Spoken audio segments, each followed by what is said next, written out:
Lite, Uncut and After Show. I'm your host Nathan Oakley, and if you are new to this channel, or you've not done so already, then be sure to subscribe. Hit the bell notification icon and join button if you'd like to become a Nathan Oakley 1980 channel member and keep up to date with the Flat Earth debate. If you would like to support the channel, there is a super chat that runs alongside each of these shows while they premiere, and there's also a Ko-Fi, Patreon, crypto and thanks button in the info box below the video. Speaking of Patrons, I'm going to do a quick shout out to all of you who do support me on Patreon. So, a massive shout of thanks and appreciation to Smith Tools and Purchase, Level Plain Poem, Vitali Z, Colton James, BG, Survive the Spin, FE Patriot, Thomas van der Zander, Gary Hughes, Measured Flat, Chris Wouters, Sea Level Cultist, Mitch Kennedy, Rod, The Name's Burley, Twad Wazzle, Jason Hornsby, Christoph Fournier, Flat Earth Travolta, JMels24, Unamento, M. 926, Endless, Golden McKinnon, Retro Bill, Michael Kahn, John Kays, Patrick Gunnels, Banter, Hairy Blade, Mobile Mac 777, Rob W, Del West Watson, Unbelievable Productions, Blue Ridge Ranger, Abraham Mohammed, Skeptic 936, Texas Mike, Chow Yun Cat, David Wayne Foster, and Dank. So another massive thank you to all of you for supporting me on Patreon. Now I will hand over to whoever's in Discord and G+, so you can enjoy their dulcet tones while I set up for today's live show.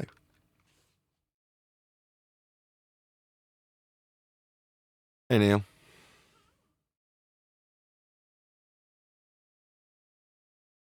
Yo, How's it going? it's going. It's going. It's a going. I'm a traveling man today. You're not suddenly a Freemason now you've learned what that means. Yeah. It's funny. For 3 days I'm saying, yeah, I'm a traveling man. I did the same about 10 years ago when someone asked me that question. I mean, I can't remember exactly what I responded with, but it obviously wasn't the right response a Freemason would give, unlike Will Duffy. So what does all right, say I'm a Freemason. What's the answer I should give? Well, why are you asking for the right answer? You're not a Freemason. No, but what did Duffy say? That's what I should have said. What did Duffy say? I am didn't a hear traveling man. Oh, okay. Now it's all coming together.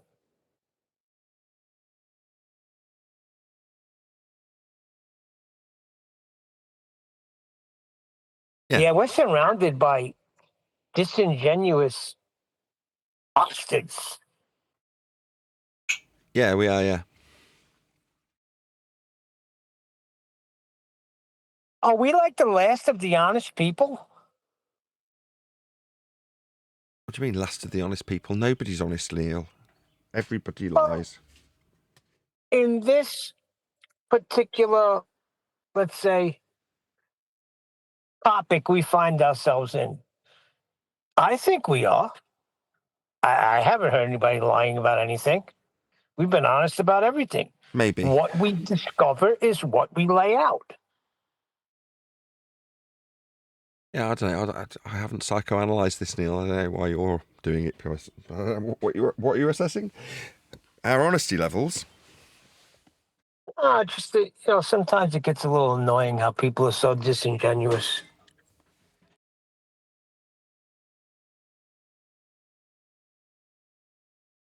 Like, come on, how hard could it be? Laying out Earth is measured flat. It's right there. Everybody could see. And everybody seems to be playing stupid or they're lying. Yeah. I mean, I don't know, Neil. I don't want to assess anybody on their honesty. I'm not interested. Well, that's funny because we're surrounded by a bunch of dirtbags. I'm trying to disassociate myself from the dirtbags, right? You can't. You even said it. What is that word? Symbiote?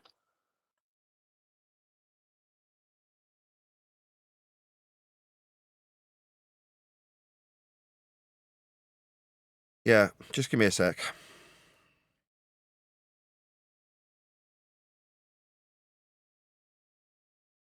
Right. Just got my wife banging around, taking the kids outside.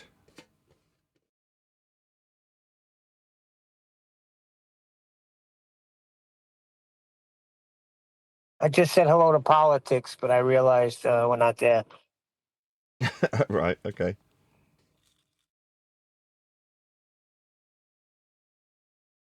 Don't sweat it, Neil.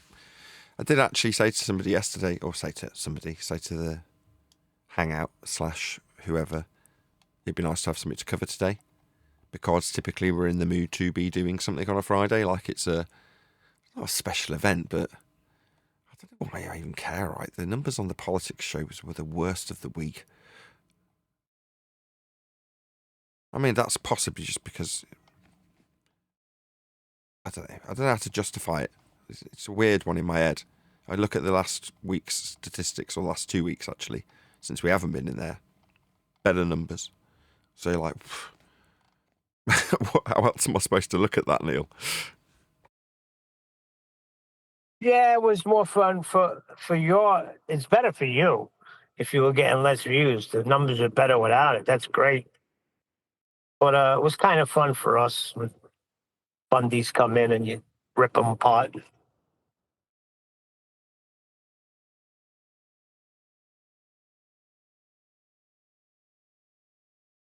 Yeah, I mean, fair enough, because they can go back to suggesting that I'm in my echo chamber now, right? They want pain relief, so me not being in politics means they can go back to suggesting that I'm in an echo chamber. Like, okay. All this is all geared towards the acquisition of pain relief by our opponents, and I'm just done caring. I don't care. Like people who responded underneath the video, and I'm like, if you want to just interact with me, come and join my show, pay me, or be a mate of mine. That's it. And I've got people underneath going, well, you're only worth X amount per... I don't give a toss. I don't care. All right, that's your opinion, is it? All right. Okay. Meanwhile, what's that? You want me to interact with you? Yeah, did you not hear the first time? Come on my show. That's free. Pay me. That'll cost you money. Be my mate. That's it. Ranty, I've interacted with him as a mate. I mean, I didn't very much like him. I made that publicly obvious. But there we go. I've interacted with him for free. Yeah? In a friend of a friend kind of way. No, I don't give a toss. It's just some dude. Some very monotonous, boring that dude. That was when you just got going in flat Earth, right? No. Now you're in the topic 10 years. Who are they to dictate what you're worth? You dictate what you're worth. Well, that would always be the case regardless of how long I've been in the subject, right? So if you want to kid yourself, all right, well, it's only because you're worth this amount. It's like, all right, are they offering me that? That's what you're going to say. But if I cared, I don't. Like coming up with some witty response to somebody saying, here's the average minimum wage, couple of hours, you're worth that. You're like, okay, so is Ranty offering me that? For me to decline? And say, no, I value my time higher than that. Sorry. No, it's not. So he gives a toss what you value my time at, is the reaction. Hold on. If I cared. Hold on. You do this for a living. I do flooring for a living. After 5 years, I was a mechanic. My rate went up. You're in this 10 years. This is your livelihood. You dictate what you make, not them. More than happy to negotiate. The point is, it doesn't matter what some audience member who's not approaching me, or moreover, in the case of Ranty, approaching his audience to suggest he can get me, and I've gone, yeah, you can. And now what? What, Ranty's going to talk to his audience about how he's not going to be paying me? I don't give a toss. Making excuses about how it should be for free? I don't give a toss. Again, I don't care. He's expressed his interest in getting me, and I've told him, here's the barrier for entry. Money! Dickhead!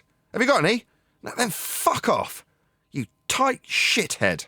Like I give a crap what you fucking want out of me.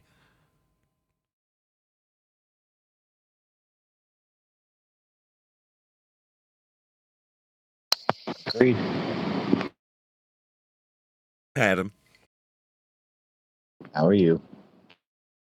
I'm stressed out. I've got too many things on. Tried to explain that in the video where I'm saying pay me. So there aren't enough hours in the day to just be a YouTuber when you're suppressed and people don't want to watch your videos because YouTube doesn't want to present people them. So you have to go out of your way to work extra hard to make sure you can survive in that environment. Takes up all of your time. Then you become an author and suddenly you've got even less time to dedicate to your YouTubing, which you keep a very close eye on a general basis so that it still pays the mortgage. So you go, all right, well, that ain't happening now. It's dipped below that amount, that threshold I need to stay afloat. Got to do something about that. So I've taken on a third job, and now I'm just knackered all the time. Because I know there's not enough hours in the day, and I know there's going to be a point, it's already happened once, where you make mistakes because you're just too tired. So again, people in the chat going, you're only worth this much an hour. Oh, really? Yeah, maybe I am. To the guy buying a microphone from me, sometimes I make 80 pence for a day's work. In the case of some listings that I've put up and messed around with, faffed around negotiating a price, waiting for it to arrive, you could chuck that up to several days if you like, for it to eventually result in a sale that nets me 80 pence profit. So you could say you're working for nothing. Yes, that's right. It's 80 pence in the black, sorry. I mean, it's still in the black. That's the way I look at it. I mean, I was trained by somebody who was a successful pawnbroker here in the UK on how to do it, retail that sort of stuff, second-hand goods in this case, microphones. So now I'm doing how to turn a profit, in this case, a profit of 80 pence for something that took a long time to achieve. But I'll take it because I choose what I do. Now, the fact that I'm now moaning about it, I'm allowed to do that too, right? On my show that I run for a profit. That's me choosing what I do. The people around me want to choose for me what I do, Neil. That's what you're trying to drive at. Yeah, I get it. Yeah. Yeah, but in reality, there is actually a genuine barrier of entry. Just money. Just an amount that I'd negotiate with the person who wants me, in this case, Ranty. Has he negotiated with me? Has he sent me any? Has he bollocks? No, because he doesn't know how to negotiate with people. He's a painter and decorator. Is he trained in PR? Does he know how to do public relations? He's a wanker. Like he knows how to communicate with me. No, he knows how to be put in front of me by someone like Anthony. For me to express my disdain at what a tosser he is, repeatedly, to his face. Because he is. He's a retard.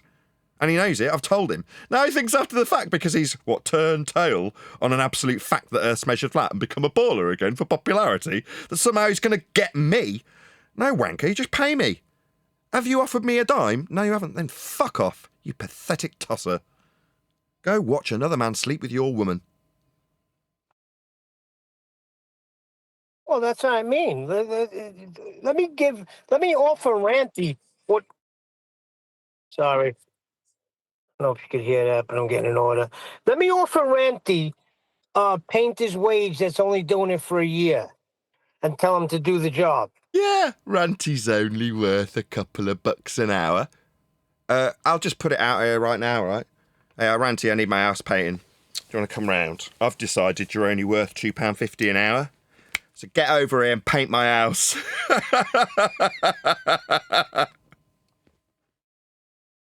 Yeah, exactly. He'll be like, what are you talking about? I've been doing this for 15 years. I made that. Doesn't matter. I decided you're only worth £3 an hour, Ranty. Why aren't you here already? Are you a coward? Don't you know how to decorate? I'm a mechanic. I've been doing this for 15 years, Nathan. I deserve more. It's like going into a garage and going, I've decided you're worth this amount to work on my car.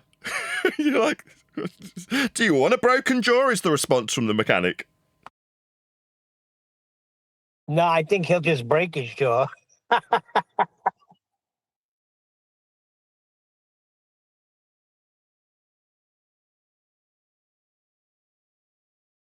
Adam, what do you do for a living?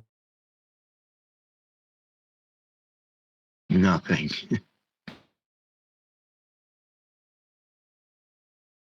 Like, I'm not doxing myself. I got in a pretty bad wreck a while ago, and it was like a whole career of hospitals after that, and then since then, been a lot of flat earth, but not much pay. Bummer. All right, so whatever you're making, we'll give you a quarter of that. No. Okay. Well, I'm glad we smoothed that out. How depressing. I'm okay. Nah, but here's the point. The point is, nobody should dictate to anybody, especially you. You are the last one standing. Yeah, I don't care. Somebody did contact me almost immediately. How much to be on my Discord server? I've got a group of about 100 people. I want you to talk to them. How much? I'm like, well, in the past I've been offered, and then I thought, no, I'm not going to reply to in that regard, because number one, I haven't checked with the person who paid me last time if I'm okay to disclose what they paid me. But they just came up and said, would you like to do this? This is how much I'll pay you. I went, yeah, I'll do it for that amount. And then they paid me it, and then after I did the show, they paid it me again. So I actually got double what I was expecting, because I'd misunderstood what was being offered, I think. But I was paid twice, and I double-checked them, like, you paid me again, is that supposed to be happening? It was like, yeah, half before or half after. I thought I made that clear, and I'm like, no. I thought I was just getting one amount. You paid me, I did it, and that was it, I thought. So I got more than I was expecting for an appearance, but someone just offered me an amount, and I just said yes or no. Right? Same with anybody else. Vice. It's like when people weigh up clout. Yeah, this is what this boils down to, right? Randy thinks he's got clout. No, dickhead. Yeah, when Vice approached me for doing it for free, they paid my expenses. That's Vice! Not Ranty dickhead swinger. No! Vice! Yeah, they still handed over money to have me. People don't seem to get it. They think, oh, get Nathan. Oh, he doesn't want to come and talk to me and get muted for an hour. He's a... Yeah, no. No, I'm a normal guy who realises his own worth. Oh, you're going to tell me my worth, are you? Oh, right, yeah, like I'm telling Ranty that he can paint my house for £3 an hour. Yeah, I can do it too. It's absurd, though, isn't it? Meanwhile, people do get me. I went on Vice because I assessed the clout that I'd get out of it. I went, you know what? You seem like reasonable people. You seem like you'll give me a fair crack of telling you what flat Earth is, as far as I'm concerned at this stage of my journey. And they did. Did they put a theremin instrument weirdness over the top of me? Yeah. Absolutely their privilege to do so. I signed away my rights to do so. With them stood next to me while I signed. So, yeah, okay, yeah, you can use, obviously, my likeness. This is your material, blah, blah, blah. Signed my name next to it. Got my expenses paid. Made sure that was done. And then they filmed, and then got quickly ushered on because they hadn't got a licence from Ali Pally, which was very amusing, as the end of the video was us walking back down the hill we'd just walked up, finishing off the bit. Now, the bit was just them asking me questions that I hadn't had in advance. I had no idea what they were going to ask me. They just egged me along to talk about what flat Earth was, in my view, with a few choice questions. Yeah? Like I say, that's how I deemed that it would go. That's how it went. I didn't feel like I was betrayed or underhandedly treated. When they paid me my expenses, I didn't make a profit out of it. I felt like I'd not lost out, even if they did shaft me, because at the point that they were handing money over, nothing had been done or edited. So I'm like, okay, fine, at least I'm not out of pocket at this point when I go home on the train. Fine.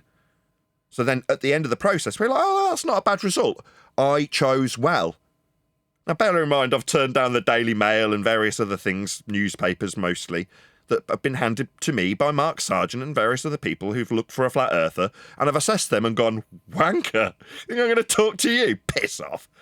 Oh, right, you got clout, have you, Daily Mail? Go fuck yourself, you're a wanker. Now, if that's how I treat Daily Mail when they're being a wanker, how do you think I'm going to feel about Ranty Flat Earth? Pay me or fuck off, you stupid swinger.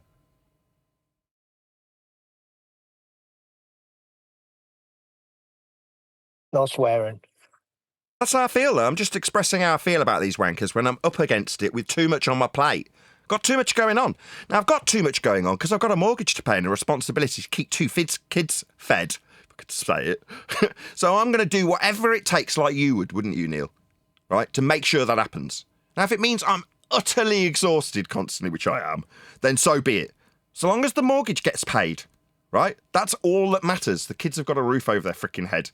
Me included, obviously, but that's second fiddle to the children. But you know what I'm driving at. There's a priority list that suddenly went up in terms of my responsibilities to keep that priority list in order. When I had kids, I took on that responsibility, and I take it extremely seriously to the point where I'll be of detriment to my own mental and physical health to achieve it, right? Now, when you're in that state, going, bloody hell, I'm knackered. Was that 80p worth it? That guy bought 2 more microphones, by the way. Was it worth it? Hell yeah, it was. I cleared out 2 broken microphones to a guy who gave me an absolute shit ton of information. Made my life that little bit more easier in the selling microphones bit that I'm doing currently.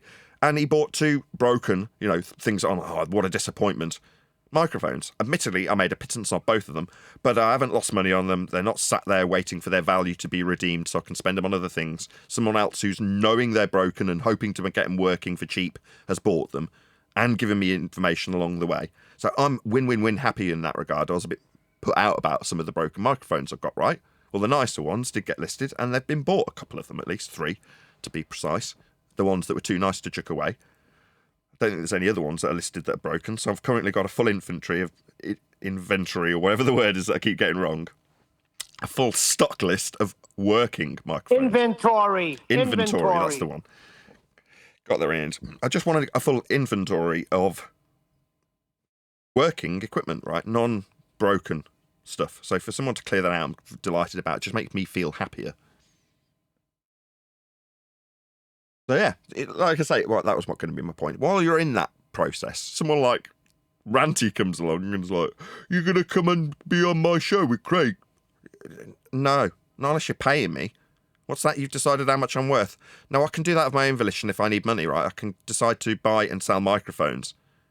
Like, I had something of value, specifically my Rode NTG3 and Neumann that Adam bought. You asked me to talk about this the other day, right? We've got 10 minutes before the live show starts, right? Adam went out and bought a Neumann. And now I risked the last 100 quid in my bank, a little over, I went overdrawn, to give Adam cash to go and buy a microphone from somewhere near him, where he lives. And he dutifully went, negotiated with some rude boy who knew a mate in a studio that was clearing out something not quite of high enough quality to be putting in front of clients all day long, that he'd got for pennies to sell on for good money, and then got cold feet and trying to get good money for it, and sold it to Adam essentially for just over 100 quid. Now, I knew exactly what that mic was and was prepared to put my money where my mouth was, that it wasn't a fake. Bought it and immediately flipped it and more than doubled my money on it. Gave me a float to start buying microphones, right? That, and I scored a Neumann really early, and that turned into my microphone, giving me the opportunity to sell my old microphone, which, again, because it was a good boxed, nice, new-ish, I had a nice large float to be buying microphones to churn them. Right now, I've got my Neumann. I've admittedly probably spent more than I should. I've probably spent, I know what I've spent actually. I just don't want to say it out loud in case my wife can overhear through the window. I've spent too much money. Right. Anyway, the point is I've got a nice full inventory, whatever the word is, inventory of stock. Inventory. Nice inventory. Stock. Think of invent and story. Inventory of stock that's all nice and functioning, and a couple of them have started to sell, which means that money's going back into my bank while I'm looking at the lower amount from my YouTube ad revenue. I'm also looking at money still coming in from sales of microphones. So I'm reasonably happy, just overworked and a little bit stressed. But like I say, in the midst of that, what will drag me away from dealing with all of that? Well, several £100 if someone wants me on their show. You're like, you don't want to pay that? I don't care. Like, I'm not approaching you to go on your fucking show and asking you for money to do it, am I, you stupid tossers? You do want me, well, then there's a price tag. If you don't want to pay it, I don't give a shit. I've got other things to do. Yeah, I'm plenty busy keeping my mortgage paid, and I can do that, no worries, without any help from you or your money. I'm not approaching you proactively asking for it, am I? What you're doing is proactively making adverts about how you can get Nathan Oakley. You can for this amount. You paying it me? No? Oh, well, then you're just a wanker, and that's obvious to anybody listening to you who heard you say you could get me. I said, yeah, you can for this amount, and then you didn't want to pay it. Not that he's actually approached me, not that he's offered me a dime, or I've suggested any amount, right? That hasn't actually happened. That's the point. Proper wankers, that's who we're dealing with. So he must have just been bragging on his, shall you say, old relationship with you, that he could just pull you out of a hat and bubble, here's Nathan. Yeah, exactly. Ranty thinks he knows me. No, you don't. You never did, dickhead.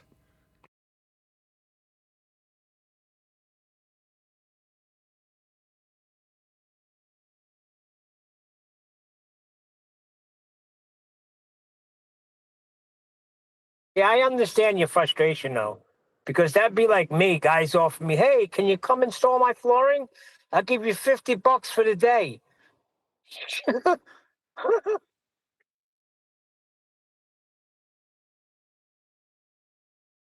Yeah, exactly.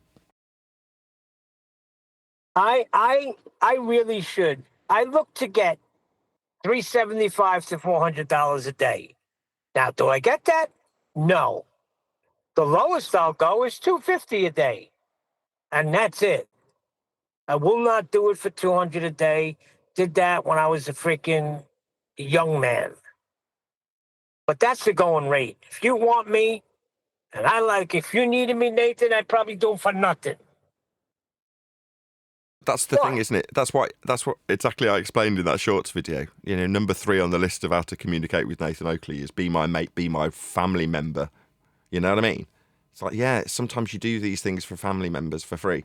Now, me, do I professionally debate a family member for free? No, I do occasionally end up in discussions with it over a dinner table, but what's the difference? Well, I'm obviously not going to present an invoice at the end of that. You know what I mean? Bloody hell. But if you want me to do that with you on your time, yeah, I'll definitely offer you an invoice for it. And if you're not interested in paying it, then I won't be there. Well, say your family member had a YouTube channel and they wanted you to appear. Then Now, absolutely. Yeah, then they get it for free, don't they? Exactly, then they get it for free, don't they? Yeah? Like Eleanor, if she, at the moment, it's because Daddy's a YouTuber. She wants to be a YouTuber, understandably so, right? So if 10 years from now, suddenly she massively outstrips me because she decides to follow through and be a YouTuber like every kid in the world wants to be, then maybe she'll end up with a less popular dad on her show, right?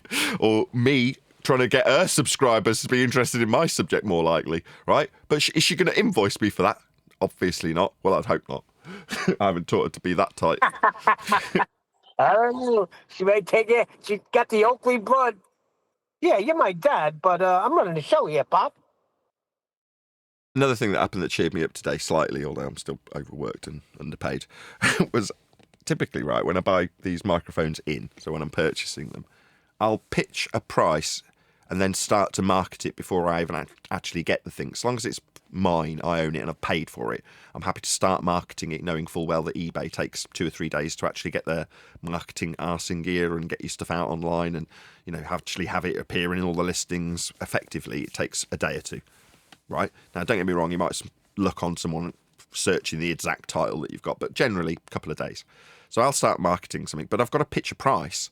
So based on what I've purchased, and I buy them from various different places, let's say I bought it from a pawnbroker and they're clearing it, or it's been a return, that's another one. Someone returned one of their microphones and they didn't have any means of testing the return, so it's suddenly cheap and I buy it from them. But while it's on the way, I've got to guess what I think it's actually worth. Obviously, I'm only buying it cheap, otherwise I wouldn't be buying it, full stop. But, you know, you've still got to pitch where its real value, or, you know, what you think someone will pay is. So you pitch that price and then you start to market the item while it's on its way to you, right? Then it arrives and typically 9 times out of 10 I've guessed pretty accurately and it's going to just remain the same price.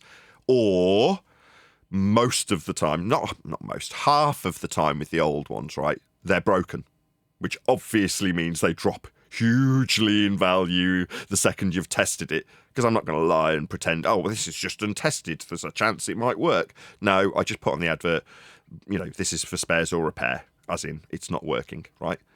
And it's pretty clear that there's no video of me talking into the damn thing, right? So therefore it isn't working. And those go down in price.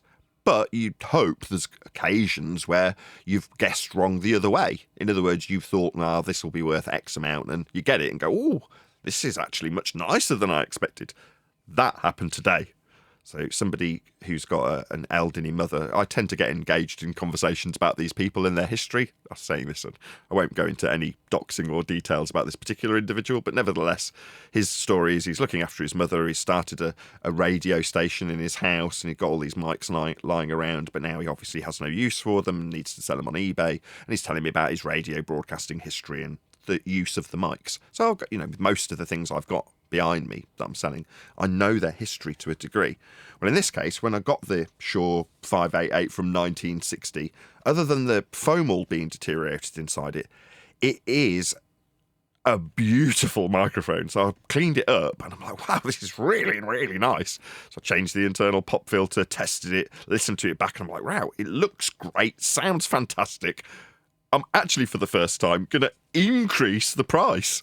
So it went from being like a 50 quid mic to a 65 quid mic. I mean, it's not like it's a massive difference, but, you know, I'm like, no, this is actually worth slightly more than I anticipated. Hooray! Or in my view, it's obviously only worth what someone will pay for it. But, you know, in my estimation, it's worth slightly more than I originally thought it might be. Whether or not someone buys it is a totally different story. Anyway, we better start the show, eh?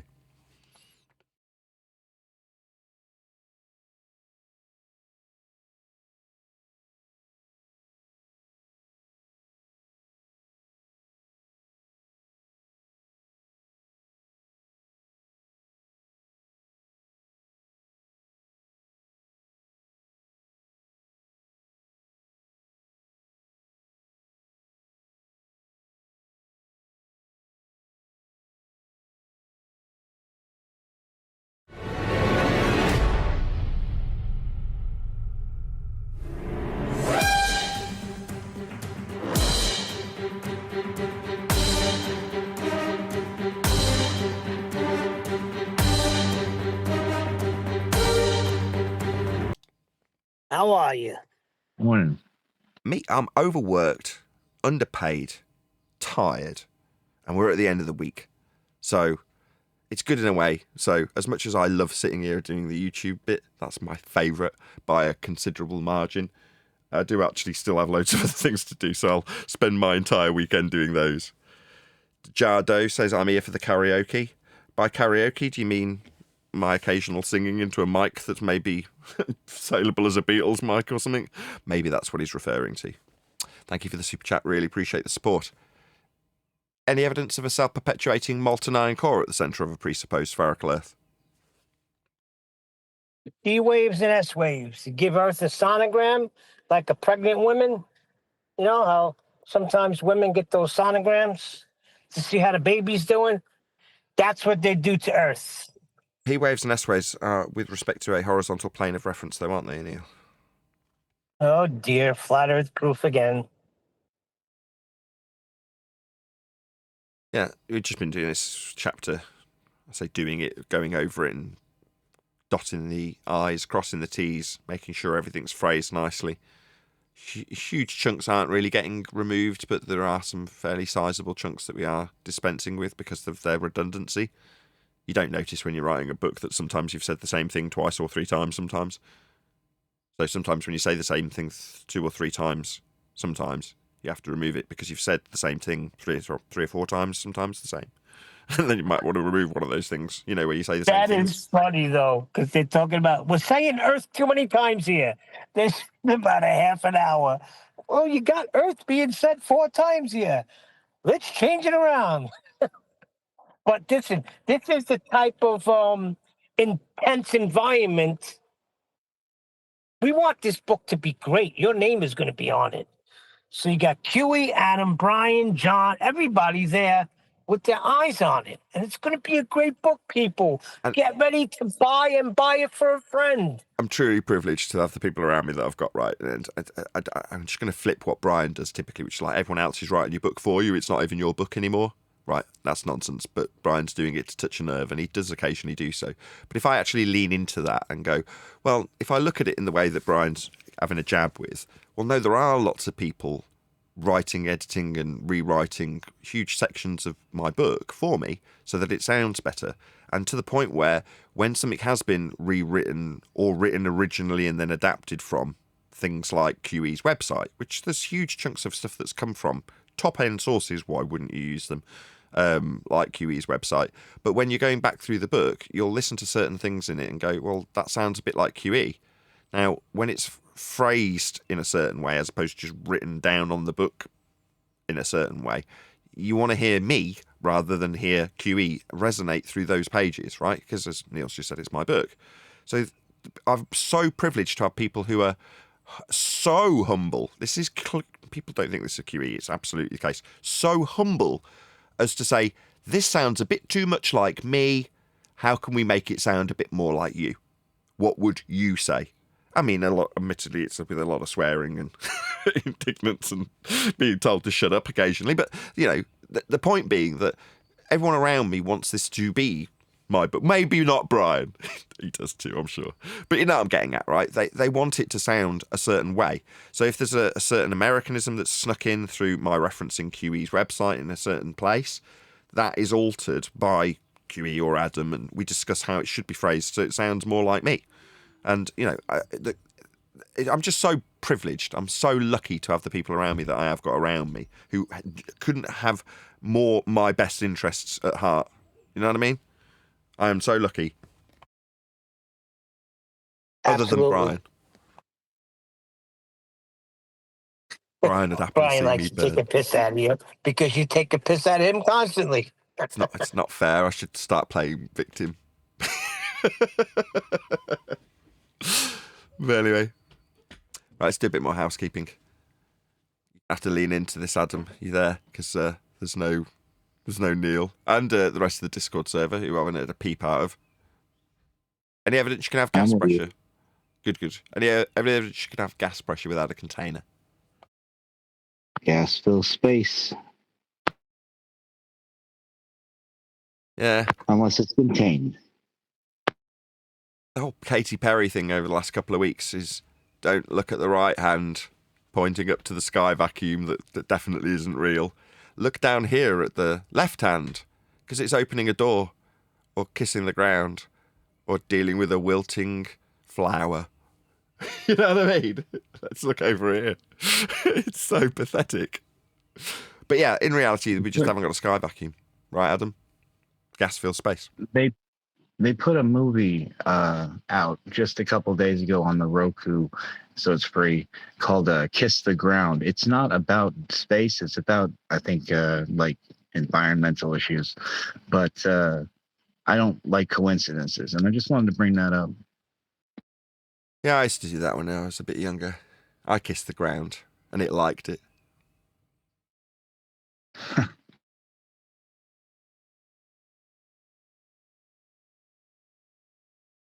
Any evidence, scientific evidence, I should say, for gravity? Well, you need to start with an observation, and their observation that they think they have can be opposite date with a balloon. So no. Did anybody actually supply us with a video to cover today? I did reach out to people on the panel and say, let's have a video prepped to cover. Did anybody actually do that? Has anybody been keeping an eye on Master B to see if there's something specific? Don't worry if not. Honestly, no, I haven't. Well, okay, fair enough. Well, it might be a short show. How far to get into housekeeping? A couple of questions. Why do you want to do the full gamut? I think we should. This is okay. flat earth debate. I don't mind doing the full rundown of housekeeping. What have we had so far? Gas pressure without a container. Any evidence thereof? Have we already done that? Yeah, we have space. Yeah, Katy Perry we just mentioned. Any evidence of the R value? That's Earth radius. The horizon is going to have to be Earth curve for that, and the horizon is not Earth curve, so there's no R. Yeah, the derivation of R requires a flat surface be measured. So it's a contradictory assertion that you can acquire a measurement of a radial value by deriving surface level and parallel eye level. That would require Earth be flat and your eye level remain parallel with that flat surface level. Axiomatically true in all instances when referencing Earth. Unless you're suggesting that you can violate that base measurement to derive R values from it. So yeah, there is no R value, only measurements of a flat plane we dwell atop. A pawn. Atop. That's from the book, yeah. So yes, that's a brilliant point, case in point. So Neil's pointing out an example where QE would say we dwell upon a flat plane. I would say we dwell atop. Now, I say dwell atop, so it is going to be dwell atop in the book, because that's what I say. So it doesn't matter what QE says. It's like, yeah, but it's dwell upon. It's like, no, you can dwell upon whatever the bloody hell you like. Me, I dwell atop a flat plane. It's because I make it weird we. because I say that too. Well, it's because I make it a we. I very rarely say I dwell atop, because that almost sounds incorrect to me. Not quite, but we dwell atop a flat plane sounds absolutely correct to me. And that's how I say it, and will continue to do so. But there's going to be stuff that sneaks in, right, that it doesn't matter if there's occasional Americanisms in there, because I do occasionally use Americanisms. Not very often, but it doesn't matter. Does it? No, what matters is the context of the book. What matters is we get it done before I run out of microphones, because I don't want to buy any more. I just want the 40 or 45 that I've got to now sell slowly. That's funny. I just don't want to buy any more. I think that last wit, you know, it's like gambling. Every time I buy one, it is a bit like gambling, right? 50-50 chance it's going to be broken. Right, that's the bottom line. So it's gambling, isn't it? Well, occasionally the ones that do work offset the ones that don't. That's the idea, and still make a small profit, making it okay to chuck a few of them away. And sometimes they massively exceed their expectations and are much nicer than I thought, which I was explaining in the pre-show. I won't go in mic mode, I promise. But, you know, expectations, how can I link this back to Flat Earth quickly? Let's just carry on with housekeeping, shall we? Any single viable hypothesis from any of the fields of astronomy, cosmology, or astrophysics? We're going to need an independent variable for that, Nathan. Yeah, step one, observe natural phenomena. We discussed it earlier, or Adam brought it up earlier.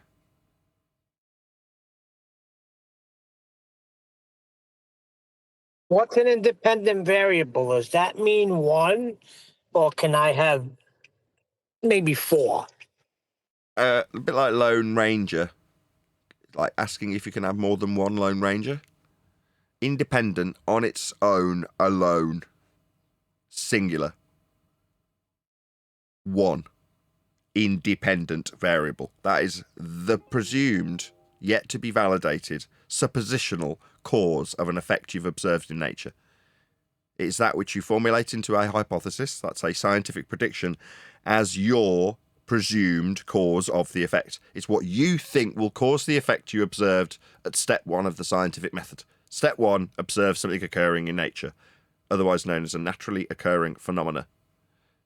Upon observation of said phenomena, you can then formulate a hypothesis with an, as Neil is asking, independent variable.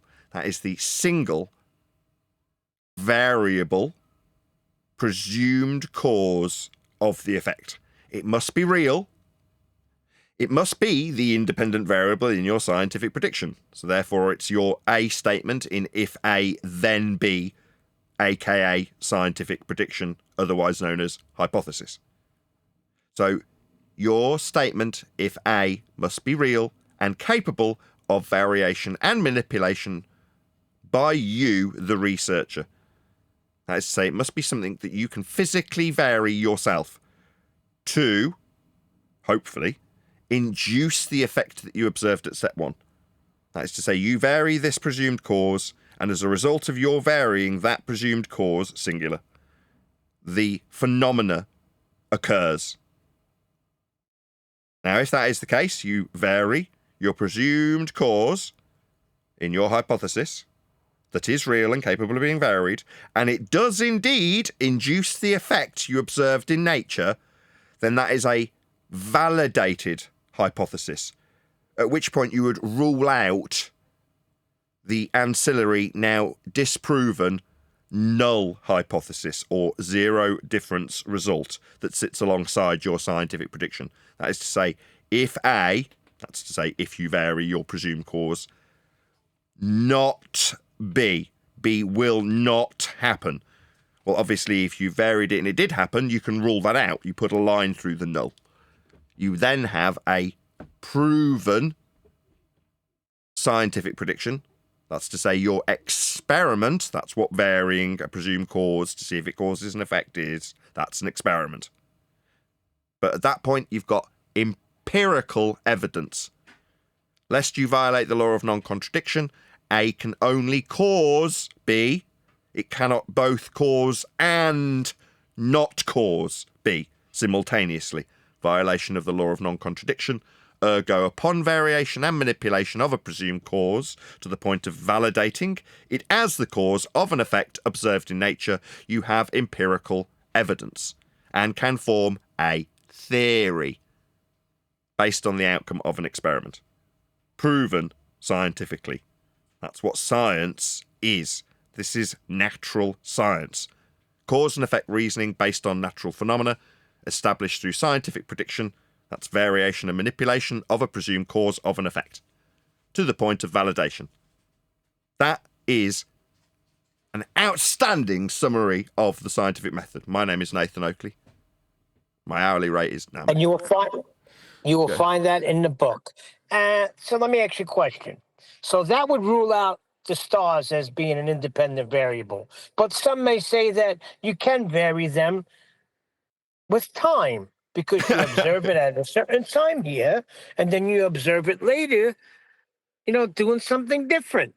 But that don't count because they're not manipulating it physically, correct?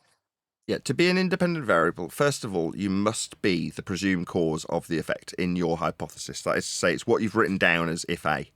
It must be also something that you can physically vary. That is to say, it must also be, part 3, real. So no variation and manipulation of concepts like time. They're not real. You can't vary physically a concept. That's ludicrous. Now, when people start asserting it, it does make me chuckle. And they can believe that they can vary and manipulate physically time. Obviously, DeLoreans are available to everybody now. But in the meantime, for us in non-La La Land, a real independent variable must be capable of variation and manipulation by you, the researcher. That is to say, it is real, you must be able to vary it, and it must be the presumed cause in your prediction. That's to say, it's the A statement in your hypothesis. That's it. That's what a independent variable must have to be called an independent variable in a scientific prediction, otherwise known as hypothesis, Neil. They also used to say that traveling would be the independent variable for the stars moving. Are you a travelling star? I am Be not, careful how you sir. answer that.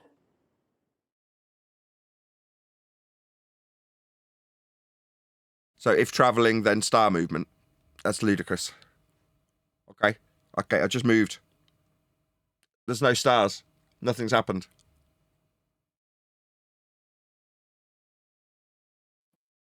So when a certain traveling man says the globe predicts something, is he inferring that it's a scientific prediction or what? Well, let's run it through.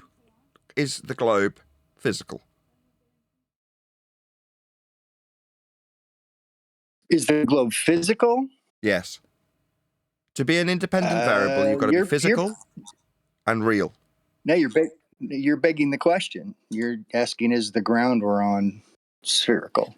No, I'm asking. That's not what he said. No, you said the globe is an independent variable, so I asked if the globe was real and physical.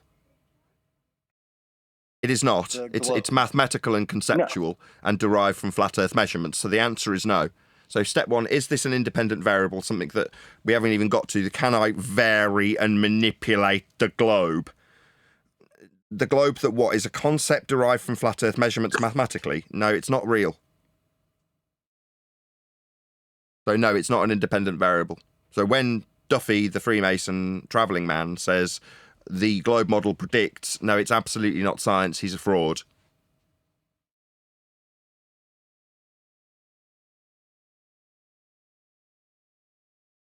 That seems to be about all he says.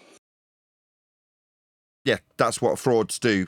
They fraud people into belief that they've got science when they're asserting that a conceptual mathematical derivation of a flat Earth measurement can cause things. No, it's not going to be the cause in a hypothesis. It's not capable of varying and manipulating by you as a researcher, and it's not physical. It's conceptual. It fails on every front, basically. So What that's about why when gravity? him Have you done and, gravity yet? Neil, can you hear that guy talking? I did. I started. I was talking too. So excuse me. Go ahead. forgiven. Go No, I ahead, was just Surf saying that's Doddy. why when Duffy and the alleged pilot were demonstrating how planes fly over an airplane, they had to use an actual toy globe and a toy plane.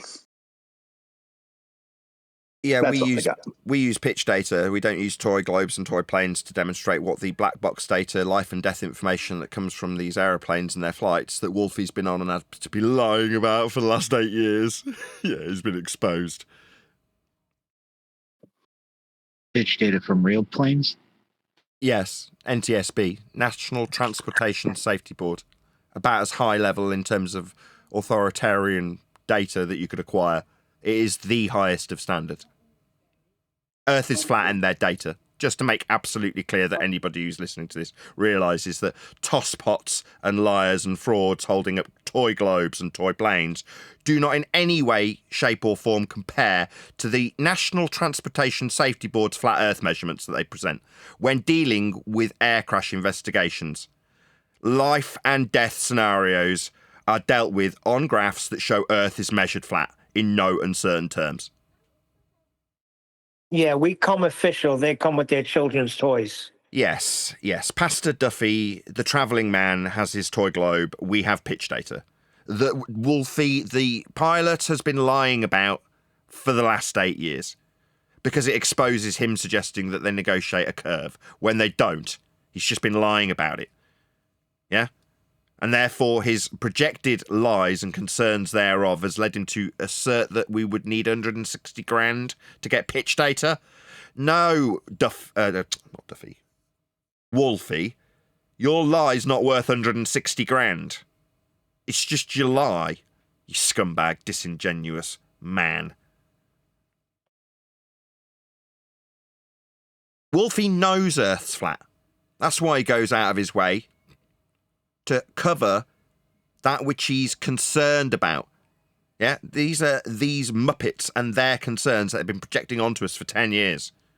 Well, enough.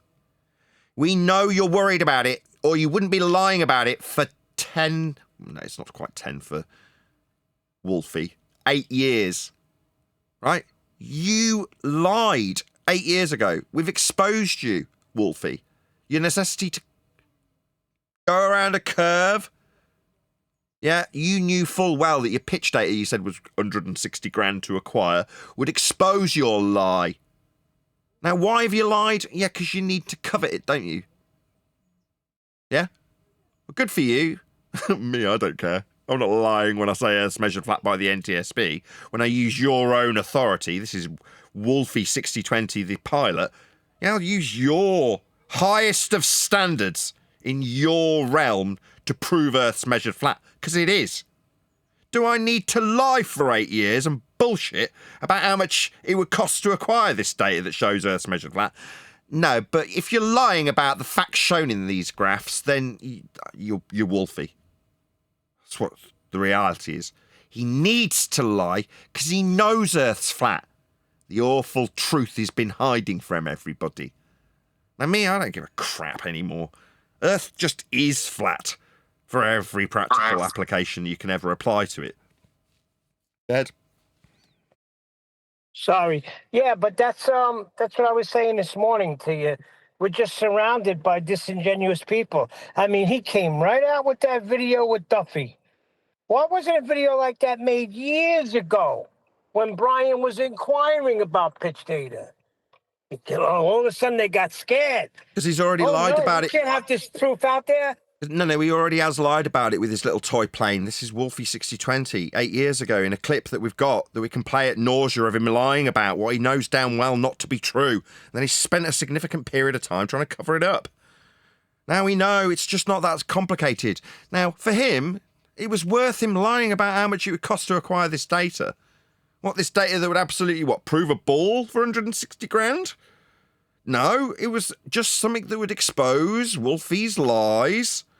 And he knew it. He's known it all along. We all know it. We're all the same here, right, Wolfie? You're in the same boat as us. I've been saying it for a fair while now. You're no different to us other than you're a coward and need to project your concerns about the world that you've found out isn't the way you thought it was onto us.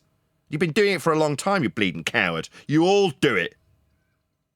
Yeah, but reality is you've all fallen down this flat earth hill and now, oh, it's not flat. Look how stupid the people who say it is are. That don't wash anymore. I know it's not giving you any bleeding pain relief, and as we overturn all the earth you've tried to cover up your lies with, all that we're doing is exposing the rotting corpses of you pathetic cowards, in your discovery of the same thing we've figured out. Earth's flat. That's how it's measured. You all know it. Been lying to yourselves. It's absolutely pathetic.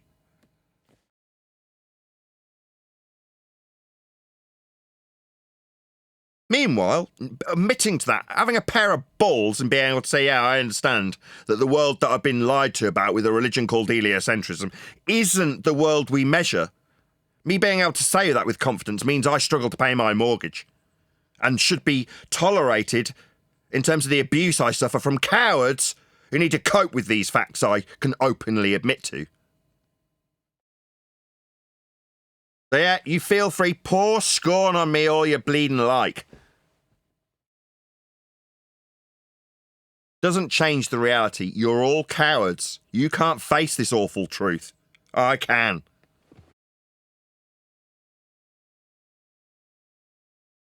But yeah, in the meantime, I'm sure in the next 10 years there'll be plenty of dickheads from the flat earth side talking about Bigfoot or talking about some of the nonsense that you can pick on and make seem stupid so that you don't have to unearth these facts like Wolfie's declarations that violate what the NTSB show with measurements of a flat earth.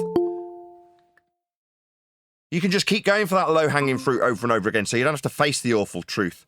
The corpses in your cupboard you are so terrified of. Yeah, they're all on the same team. People talking about Bigfoot and claim they're flat earthers. What are you doing? What are you doing?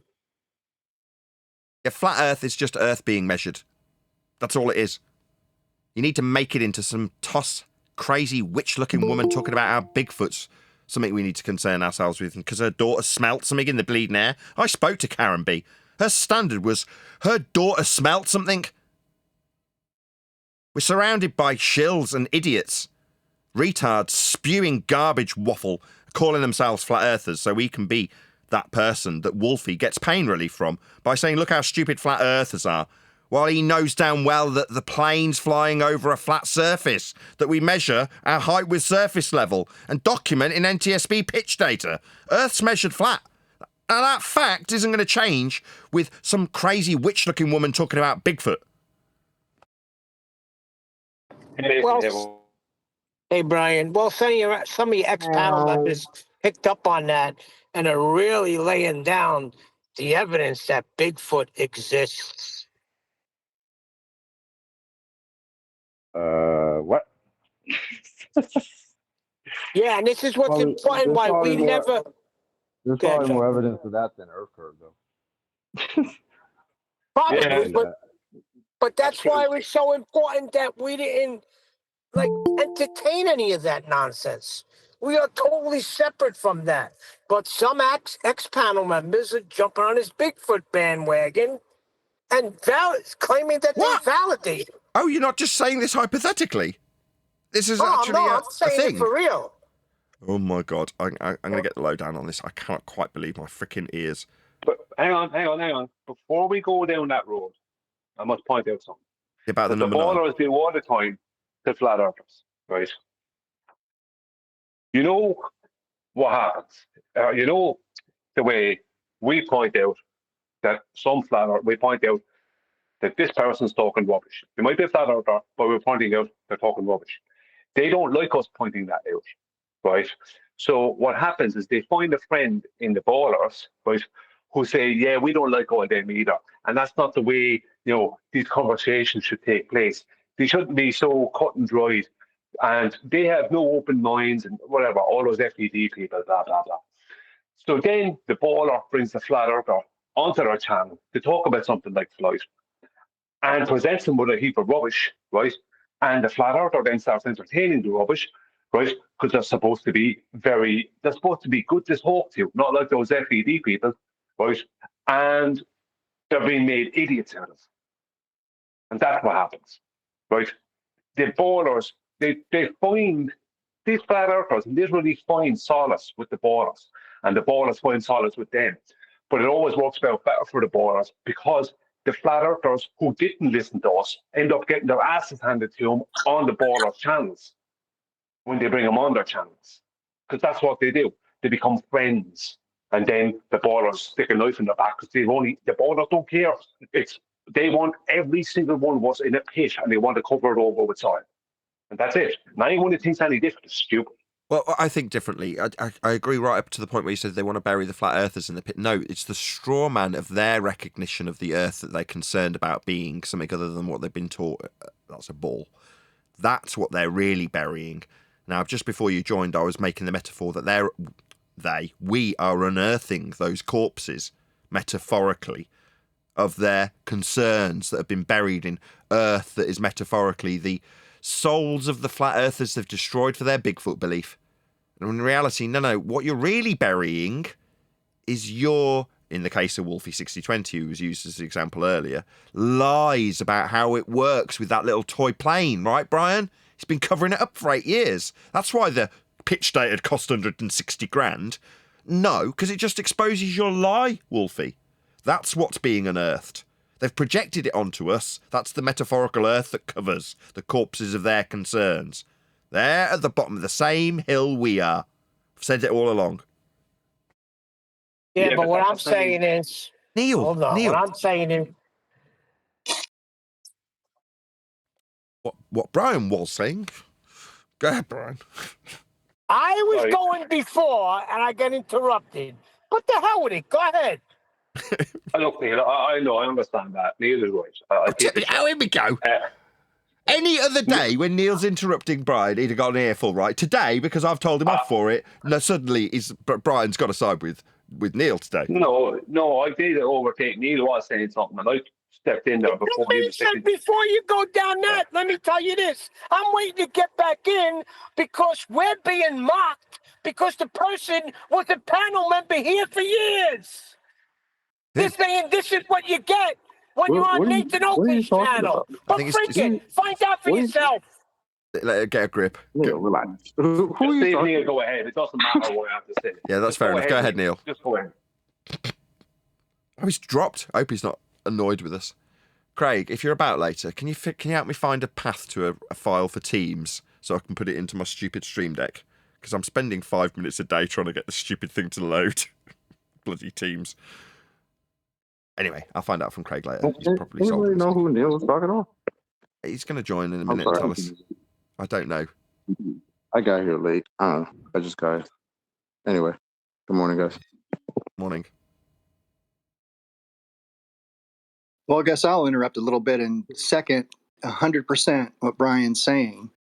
Only it's the big picture, I think. I've been seeing it for at least 3 to 4 years, but more intensely in the past 2 years, especially with Duffy's thing, where people like McToon, Craig, and the usual suspects were always trying to get fairly new flat earthers to come on their show and debate and basically become part of the fold. And when Duffy came along, I saw personally how he kind of came on the scene, was influenced by McToon, but wouldn't mention McToon. But everything he talked about, this is like on Facebook forums and stuff like that I have most experience with him on, is that he was basically channeling McToon. About that same time, both Jaron and Whitsitt were on a couple of streams that were supposed to be, just conversations with McToon. And stuff like that, just to iron some things out and to try to come together and figure this out.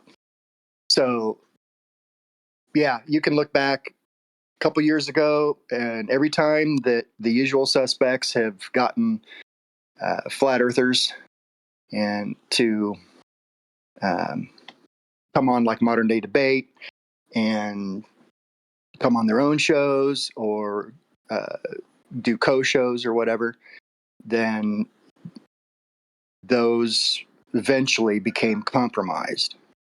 So, yeah, if they had asked for a fee to be on their show, they probably wouldn't have been in this situation, and we wouldn't be having all these shows.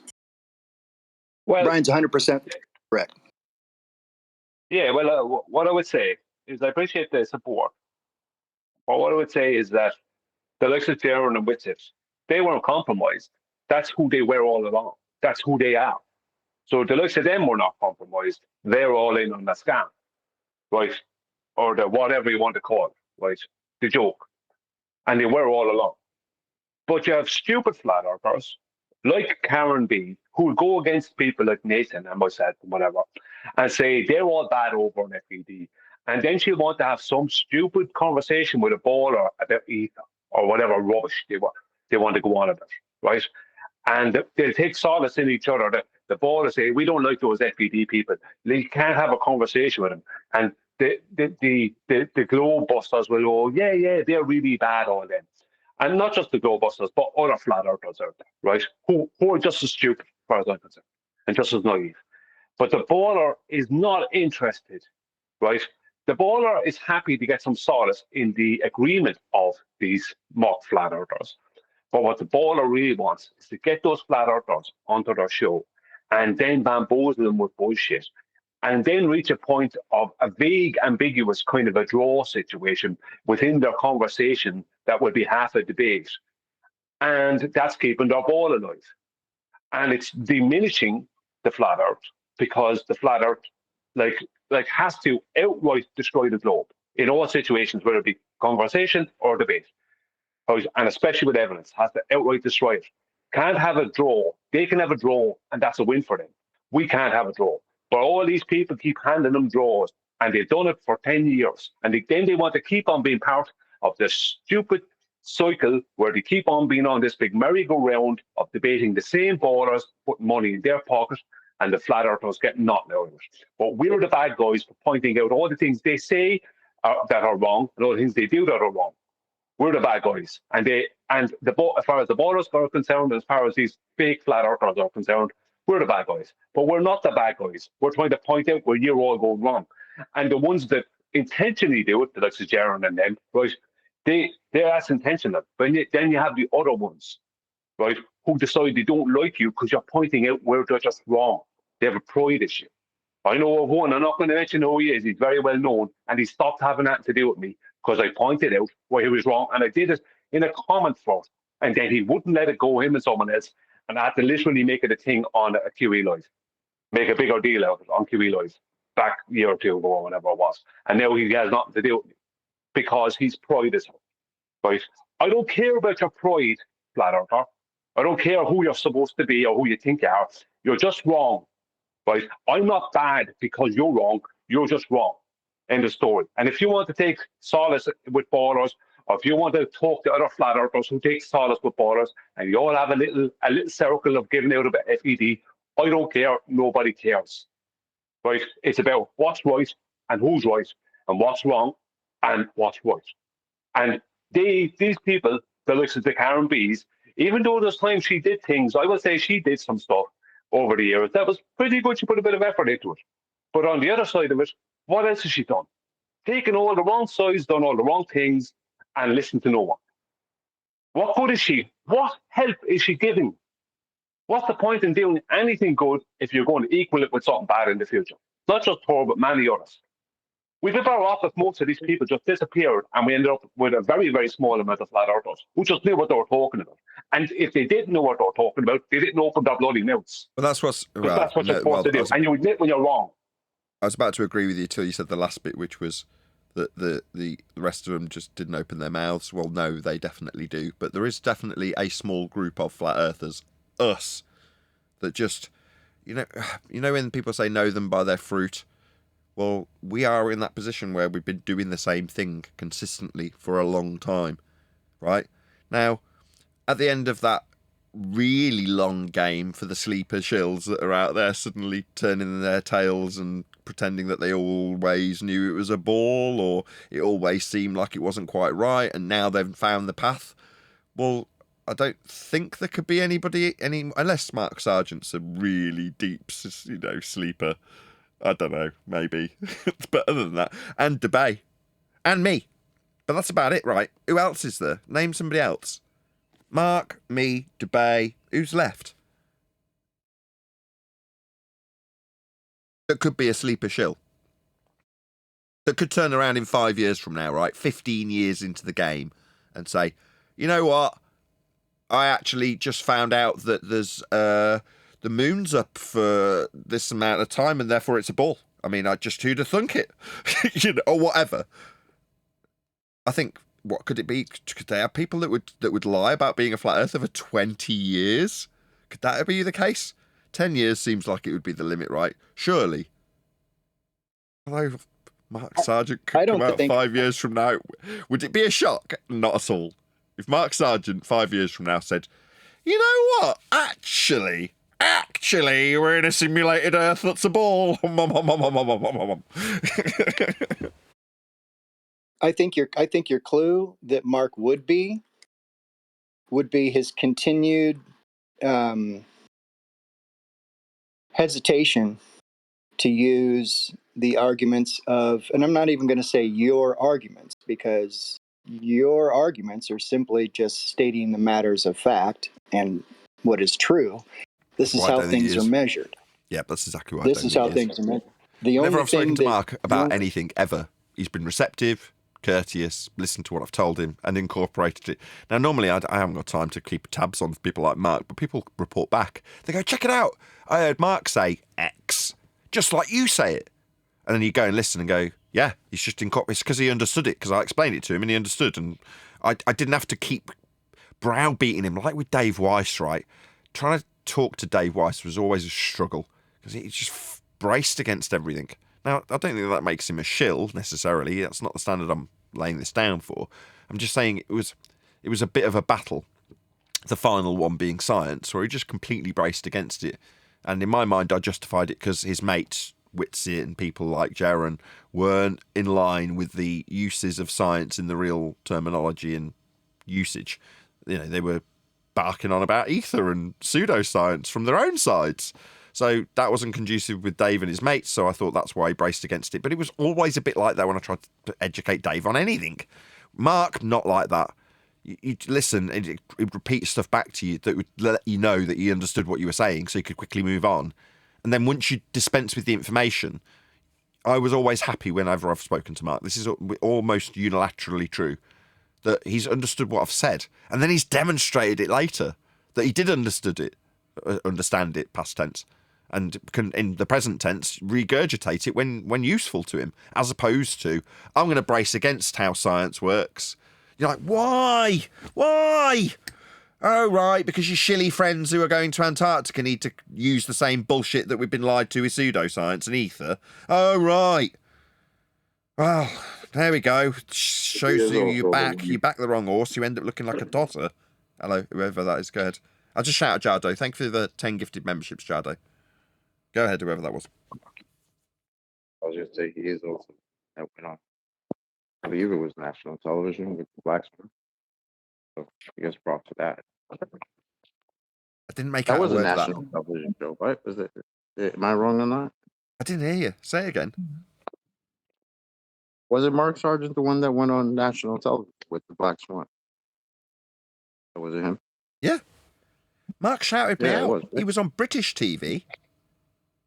He was in front of Philip Schofield and Fern Cotton. And he was talking about me. People coming up to me, mate up the road. He's like, you were on TV. I'm like, no, I wasn't. He's like, no. There was this guy, Flat Earther, talked about you with Fern and Philip Schofield. I'm like, oh, really? And then I went and looked it up, and it was Mark who'd mentioned me on British national TV. Cool, huh? So Mark's not likely going to be one of the ones that turn because he has. I'll done 1 second, Surf Daddy. Go ahead, Chocolate. No, not just mentioned you. From what I remember, you went on and spoke about the Black Swan. Really? Yes. Yes. Oh, okay. It's been a while since I've seen it. I'm just trying to refresh my memory, but I do remember it was Mark Sargent that did that. That was cool. The problem with Mark is he's a bigger whore than I am, so he'll do things that people will disagree with. So he did things like the Betfred, I think it was Betfred, and he's there stabbing a ball because they've asked him to do it. He's like, you can be the flat earther and you can talk about, oh, Earth's not a ball, and then stab and deflate this giant blow-up ball. Mark's gone, yep, if that's what you want, and he's done it, and people have got on his case, and he's like, I just don't turn anybody down when they ask me to do this stuff, unless I can't physically do it. This is Mark, I'm speaking on his behalf from what he's told me.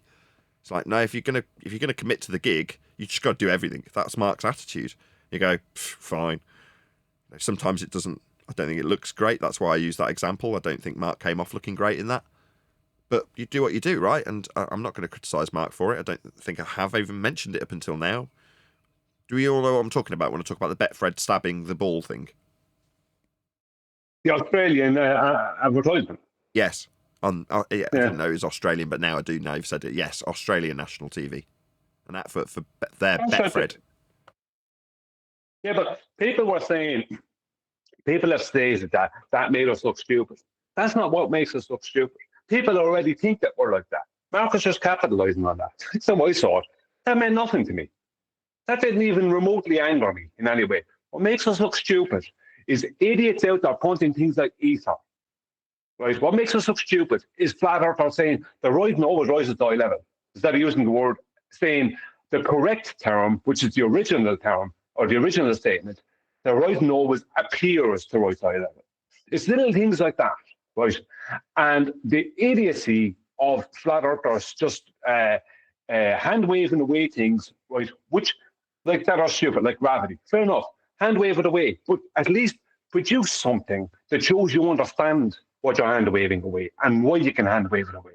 Don't just hand wave it away, because in the eyes of the public, that makes us look stupid. And focusing on other things that don't bloody matter, like COVID, for instance. How many flat earthers lost? And there's been some good flat earthers. What's his name? Red Pill Philosophy. He's a brilliant flat earther. He was killing it on YouTube, and he went and focused on COVID. And he shouldn't have, even though his COVID videos were the best, right? It doesn't matter. The point is he should have stayed focused on flat earth, because when he went and did that, YouTube got rid of him. You know, things like that. It's just like flat earthers need to make better decisions. That's what needs to happen. You know, why worry about Mark Sargent? The whole world thinks we like that anyway. Mark Sargent is, well, like, he technically has become more popular because of that. More people know of him because of that. Do you know what I mean? So they know of Mark Sargent. So if they go to Mark Sargent is likely to send someone towards us. Maybe he'll send them to the Globebusters too. I don't know. But there is a chance he'll send them to us. Depends on who he's dealing with. Well, no, he does. I've said that. I've brought that up earlier. The people I've managed to turn down, in the pre-show I was talking about, you know, me explaining there's a lack of time. Therefore, more than ever, I feel justified in just saying, no, when I've done that sort of gig, go on other people's show where they can potentially mute me. I've been paid to do it, and if you want me, you can pay me to do it. Now, people have got back in touch and gone, oh, well, you're only worth X amount. I know you've left comments under this video. I'm just filling the audience in, basically, Brian. But when it comes to the gig, if you're going to commit to the gig, like Mark has, you want to kind of appease anybody that's offering you stuff that you can't do personally. Hence, he was sending stuff out to me for the longest time, but what would happen is I'd turn it all down because I'd try and engage with them and build a bit of rapport with them. Now, normally that's where it would fail, right? That was the first acid test. Yeah? You dip your little bit of litmus in by going, oh, right, how are you interested in this subject then? In other words, you're just trying to build rapport. Now, if they immediately distance themselves from you, then you know they're a wanker. You know what their game is. Almost immediately. You can tell the cut of their jib just by trying to engage with them. Now, they know cognitively, they've accepted they're going to be chastising and ridiculing you. So they don't want to mentally be your friend. Yeah, and it shows. So you're like, why would I want to engage with you? You obviously don't want to engage with me. Yeah? I'm just asking a few innocent questions of you. Daily Mail, for example, someone who Mark passed over. Right?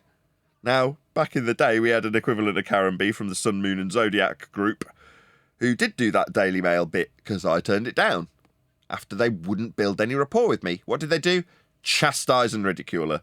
And I remember her bleating to me after the fact, oh no, they made me seem really stupid. Yeah, they did, didn't they? Yeah, well, they took all the crazy things you said. It wasn't a hard task. Yeah, I gave them a hard pass because they wouldn't build. It's not that I gave them a hard pass either. It's just you try and engage with them and they don't engage back. Right? That's it. That's the acid test. Task. So, like Ranty, I said in the pre-show, right? He's got no PR clue. Yeah? He's reached out by a video. Oh, right. That's not normally how people communicate, dum-dum. But I'll respond by video. Yeah? He's not getting the message, though, is he? Yeah? That's my equivalent of building rapport. It's like, no. So, next step is to actually communicate with me. Yeah? Because you're asking for mate traits. That's what you're doing, isn't it, dickhead? You're not a mate, idiot.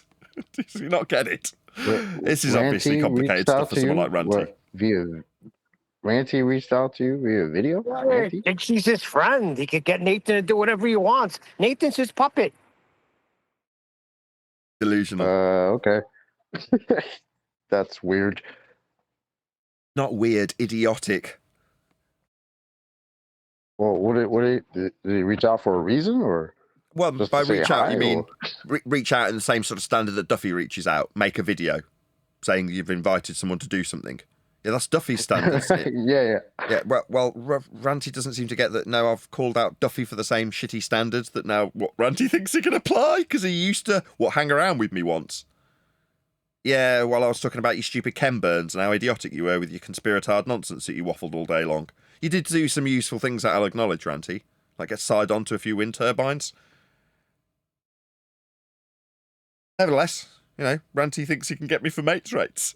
You dumbass. No, stick to the idiot delusions of the rest of the people around you who say it's because I got a mute button, or whatever shit excuse you want to conjure. Meanwhile, you want me, yeah, just pay me. Oh, you don't want to pay me. You don't even want to communicate with me. You can't even send me an email. Yeah, you like the Daily Mail, dickhead. It's just you've got a lot less clout. I told them to fuck off. What do you think I'm going to tell you, Ranty? Idiot.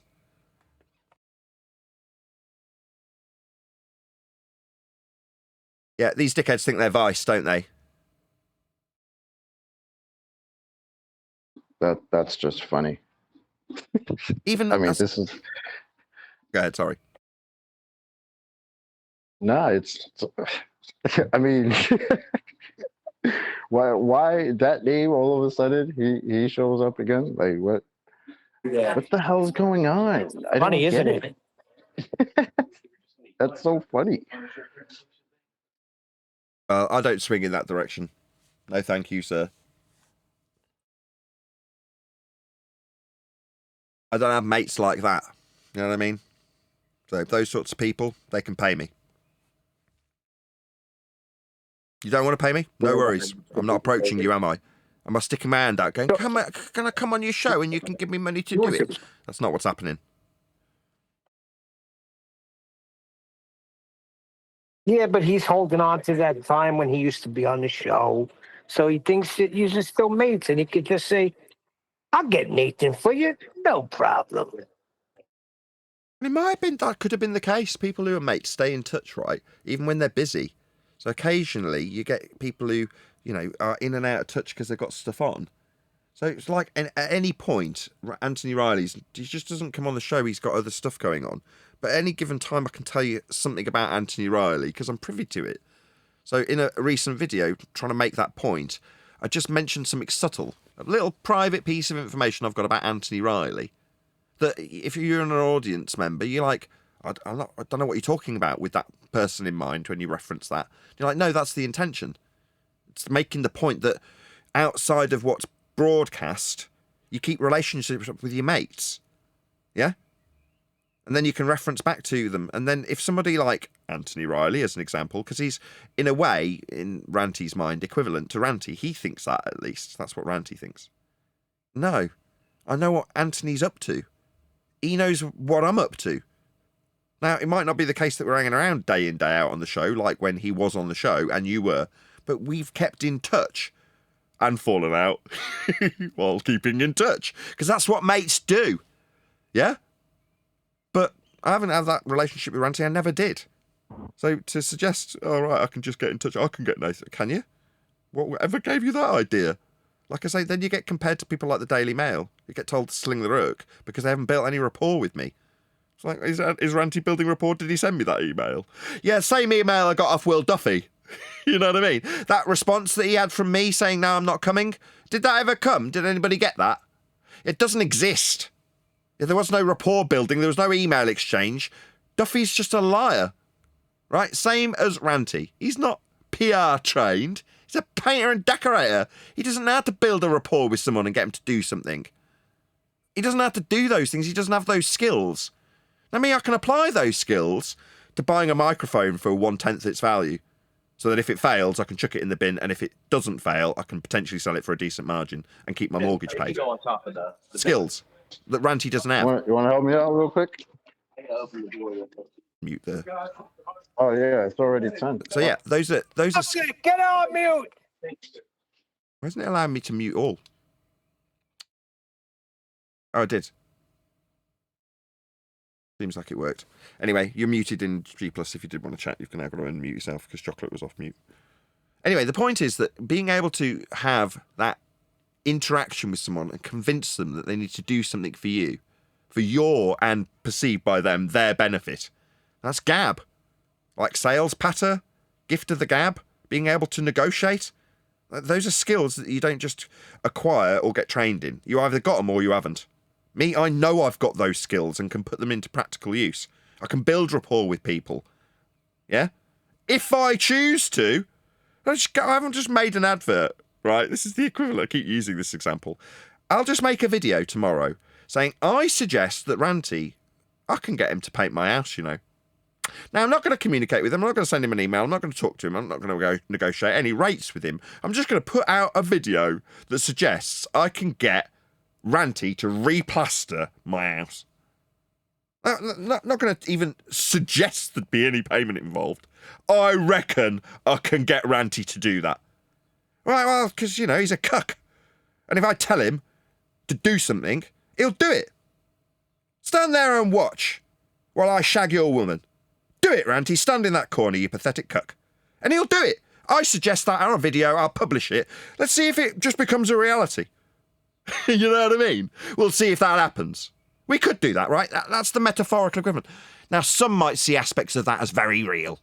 Some might see it as utterly absurd. It doesn't matter. I'm not making adverts suggesting I can get Ranty. I find him intensely boring. I'd have a higher rate for you, Ranty, because I'd have to put up with your monotone, boring voice. Yeah? I'd charge you more for that, you boring cuck.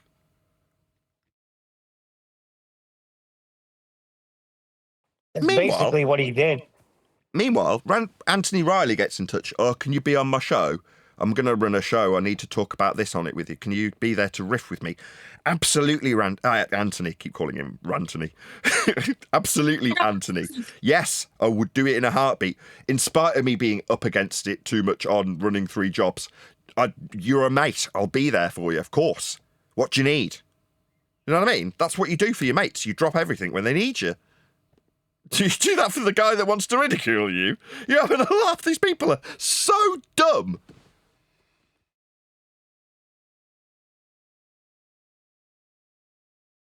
Yeah, you can tell your audience it's because of the mute button when you don't want to pay me. It's no worries. Yeah, I don't care. Yeah, you care what you're perceived as by your audience. I know my audience actually care about me. They show it me in many, many, many different ways, like Jardo gifting memberships, like Adam helping me edit the book, like the panel being here now around me, right? I know how people feel about it. They show it. It's abundantly obvious. Well, Anthony, I keep getting the two people mixed up now. While formerly Ranty auditing the absurd, might as well give him his proper dues. He's a YouTuber. Put that hat on. Shout out to you as a YouTuber. Good for you, buddy. Wish you every success where I am denied it. But where Ranty is going to suggest that he can get someone on his show. Okay, you're going to carry on through that? No, you're going to suggest that Craig might be interested in it too, aren't you? Because you're not exactly being friendly with these people either, are you? You're not spending day in, day out on their shows. They haven't got a public gateway for a start. I mean, my public gateway, where Ranty could join whenever he chose, right? To then make himself believe that he was one of my mates because he could join a public gateway that anybody can join. You know what I mean? The people you're hanging around with don't have that. You'd have to make a suggestion that Craig might be interested. I don't know. Have you contacted him? Is he your mate? Will he do it for free because he likes you? All of those things are, I would assume, presumed by you anyway, because you're not on a show talking about it with him. Yeah? Like I can now ask Chocolate his opinion because he's here showing me that he's actually got a concern for me and what I do. Anyway, I know I'm loved is what I'm trying to drive at. Thank you, everyone around me. You're all awesome. And I know I'm supported. You know, as much as I worry and want to show willing, and I am working hard, I know damn well that I'd be bailed out. Where Witsits put his hand out recently, people have spat on it. I know that if that was me, in the exact same scenario, people would have fallen over themselves to help me. They want to help me if that was my situation. Even if I did it in the same way Witsit did and went, oh, I'm not going to tell you what it's about, but I desperately need help.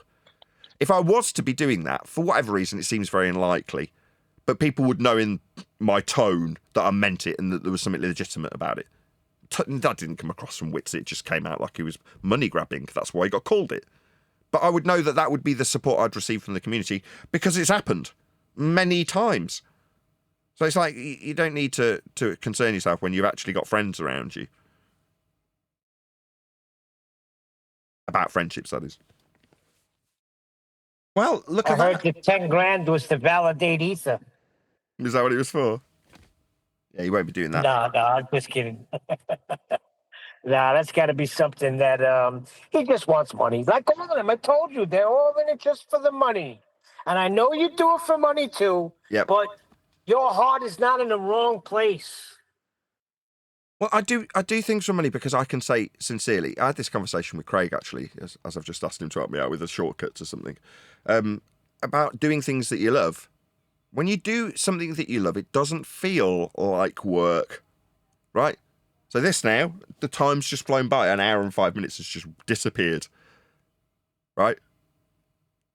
That's the only downside actually in some ways because I'm talking about being time poor and the shows just vanish, don't they? You start the show, welcome to Flat Earth. A minute ago we were doing housekeeping and now the hour's up. Time just really flies when you're doing YouTube live streams. I love it. This is ace. And as I'm rounding out this point, right? Time flies when you're not being bombarded and slapped across the face with all types of globe proof, right? So that might be it too. That might be a factor. Certainly a factor for our longevity. But yeah, I don't think Mark's going to turn around in the next 5 years and reveal himself as a deep-seated supercell shill. I don't think that's going to happen. Anyway, any last remarks? Remember when I was being accused of being an agent when I first got here because I just happened to be in New York on 9/11. Oh, yeah. Because I worked there somehow, because I worked in Manhattan while 9/11 was happening, I was an agent. Yes, and then TJ put me in the camp with you as an agent. Shit. Oh yeah, because you're from New York too. Yeah, and I was All there New the day you Yorkers got are hit. agents. Me and you were agents. Very suspicious. Can I say something You can. before the show ends? Only It does not get in much Irish. background noise.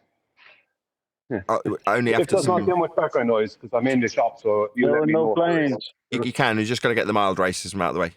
Go ahead, Brian. Okay. Yeah. It doesn't really matter what anyone does. All the facts and figures are out there now.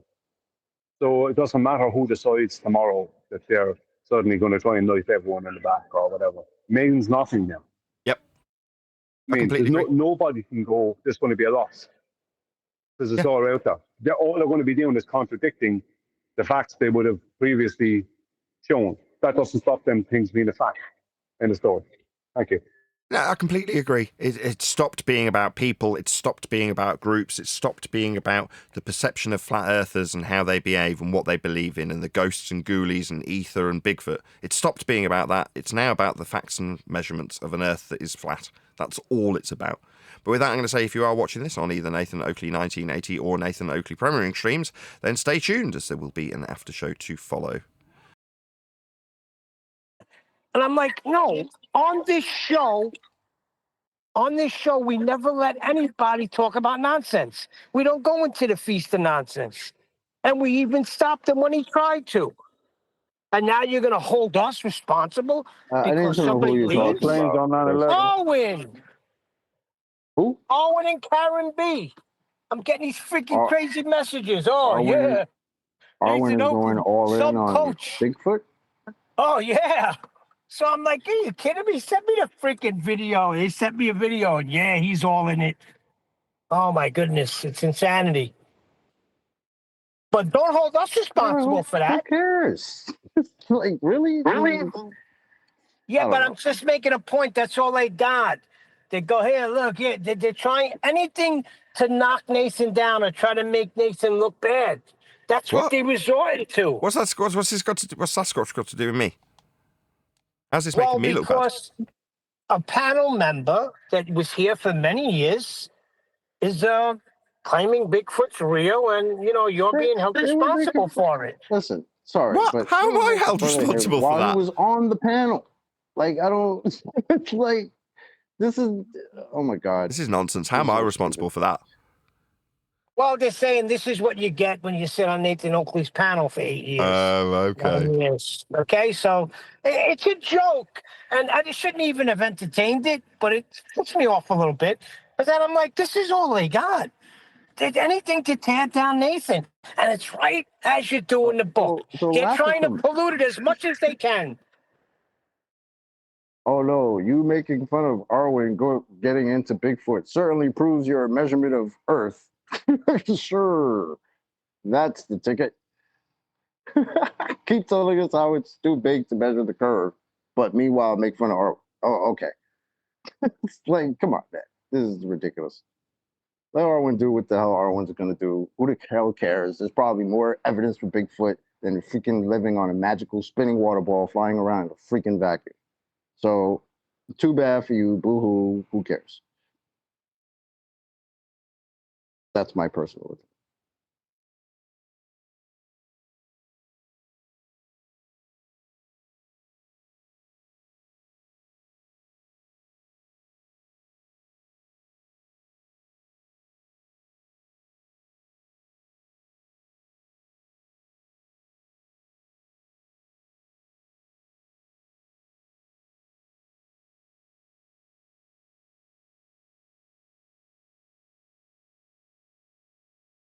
That it?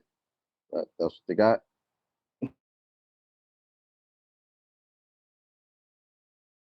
I can't really speak at the moment because I'm in a supermarket for the next few minutes.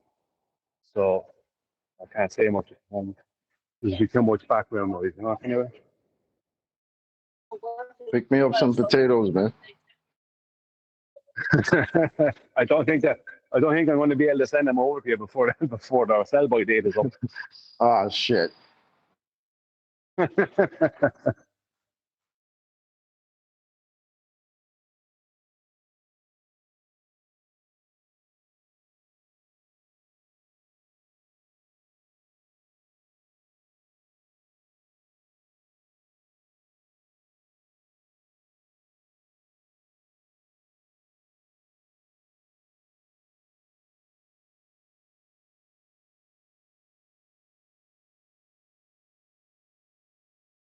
Any ballers in Discord? Tell us about this ball. We're supposed to live on a ball.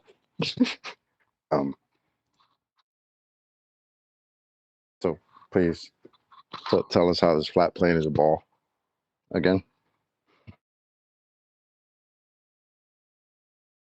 I'm not a baller, but I have a question because there's one thing I don't understand in celestial navigation. It's more like how it works than anything. Can I ask that question? Walk Of away. course. Okay, so it's about dip correction. I don't understand. I only understand that the purpose of dip correction is to get on the ground with the eye measurement. But I don't understand how it works, and I don't understand why it matters because if I understand, it doesn't matter how high you are on top of the Earth, the angle to the stars stays the same. So that's yeah, my problem The, with the understanding of what is dip the, correction pur- necessary the, for. pur- the purpose of dip correction is to create horizontal, right, to work from. Because if you're not using dip correction, right, for instance, it means you're not using exact horizontals, which are angles. So you'll have to excuse a bit of background noise. If you're not using exact horizontals for your angles, what's going to happen is over time, right, when you're creating your circles of equal latitude, etc., etc., etc., what's going to happen is you'll be bit by bit out. So instead of, like say, instead of ending up within 2 nautical miles of your chosen destination, you could end up within 30 nautical miles or 130 or 300 or 500 nautical miles. So all those little things must be corrected because then if they're not corrected, then you are going to have an accumulation of incorrect distances that uh, you think are correct. Basically, if you don't correct all those small little things like dip correction, what happens is you end up in a position where if you're sailing long distances, then obviously you're going to end up in a position where, as I said, when you think that you should be 2 nautical miles from your destination, you could be 200 nautical miles or more from your destination. So all Can I those things just matter. And can I if you just don't have your clarify with dip him? correction Hold corrected, on, Brian. you can't do your final. Sorry, Nathan? Well, you've said it twice now. I just want to check that is actually what he's Yeah, but asking. I'm going somewhere with. I'm actually going somewhere with. If you just be quiet for a second. You have That's not your final correction. I'm not going to go into the final correction now, but your dip corrections must be somewhat correct. But yes and no. Look, the truth is the dip correction is a load of rubbish because your final correction removes the dip correction and removes what they call celestial refraction. So it doesn't really matter as much as they try and make it out to matter in one way, but another way it does matter because if you don't do the correction, it makes, well, basically it means that you won't be close enough to have a correct. Oh, it's just hard to explain. Your final correction corrects everything. I'm not going to go into what that is now, but the dip correction is important for when you get to your final correction up to a point. Right? It's a bit of a shady area, to be honest. Is that One. what you're asking, or my interpretation of what you're asking? So Um, uh, yeah, I mean, I think I'm. I'll have to listen to it again to see if I can understand it. But I heard it before that they try to do shady things with a dip correction, and um, they try to basically recorrect what they put into the measurements wrongfully. Uh, but I still, well, at the moment, I still don't understand why the dip correction is necessary. But it's an understanding on my side. I have to listen to it again. because I'm okay, on the so go right now. because you're correcting to a horizon that you're above. The horizon's formed with the ground, so ground level. When you look at the horizon, is going to be below you because you've risen above it. So in order for it to be a true horizontal for that line of that angle, you must correct to it. Now, if you're above the ground, and the ground is what makes the horizon, you must correct if you're going to assert that the angle you're measuring is 90 degrees to the ground position of the star. Now, if you don't correct, you're looking down, that's dip, at the horizon, which is formed with the ground that is below you. So for it to be a true 90 at the ground position of the star, you have to correct to the surface that you are above. The surface level is forming part of the angle. That's why you're correcting to it when you're above it. Yeah, but Nathan, the problem is dip correction ends up overcorrecting because it's trying to presume a 7 over 6 or almost 7 over 6 or 7 and a bit over 6 or light sphere. So consequently, because they've tried to add in nonsense into it, what happens is that it overcorrects. That's why the final correction takes it away. So it's a bit of a joke. It doesn't help them, it goes against them, but at the same time, it doesn't help for accurate. It doesn't make things accurate either. Is my point. I understand. It just leaves a bit of wiggle room. Nah, I'll just take it as is right now. But how do you do a dip correction? Is it a subtraction? Is it a multiplication with the angle that you're measuring? How do you do that? Or is that?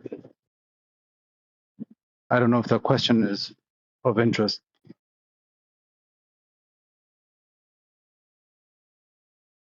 How do you minus your height of eye from sea level? Is that what you're asking? You just have to measure your height of eye. It's also called height of eye correction. So you measure how high your eye is off surface level, so you can correct from that height. So it's just one measurement. So it's just a minus? Yeah, you're measuring, but you've got to have that measured accurately once. So you measure it at port. It's just where are you going to measure it from? So I've got a mouthful of food. I'm really sorry. I was hoping Brian would answer you. No, thank you. 5 minutes. So it's just a minus.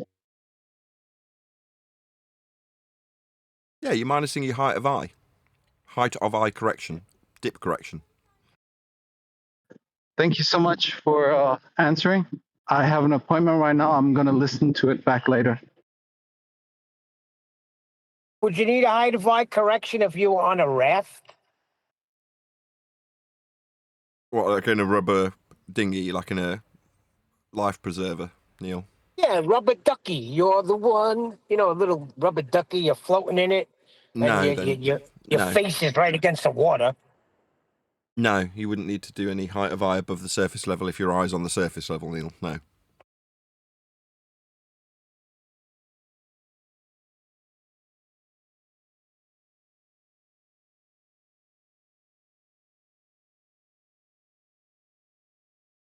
Been a good week. Busy. Fun though. I thought it was a great show now that we're, what do you call it, excommunicated. What do you mean excommunicated? Everyone's here. You've been excommunicated from politics. Oh, from politics. Yeah. Ah, well, life goes on.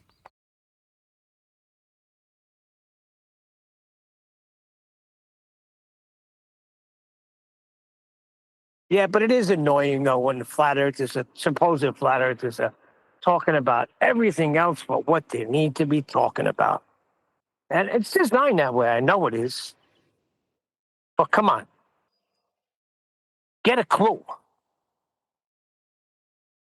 Yeah, I would agree with you there, Neil and Nathan. I would agree because it does get you exasperated to the point where you blow your top. You're bringing your case with integrity to have an open discussion and get it out there in good faith, and you're met with fraudulent statements like the surface of the Earth sea level curving, and you've got to accept that because it's in the Webster's dictionary. Do you know what I mean? Honestly. So I know what you mean. Yeah, you're saying our opponents are disingenuous. We're approaching this in good faith. We're not violating the laws of non-contradiction with dodgy definitions. They are. Absolutely. I'm saying, yeah.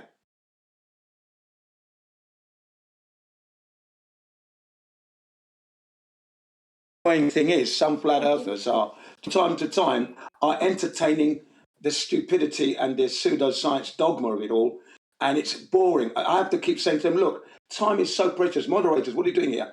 You can see that there's obfuscation going on here. That's your job, to keep them on point, and if they can't, remove them out. Put 2 new people who want to discuss in. I'm not just here with my ears. I'm here with my mouth. I want to use them both, yeah? Thank you. Fuck. Excuse my French there, sorry. It does get a bit exasperated even when I'm explaining it now. Sorry.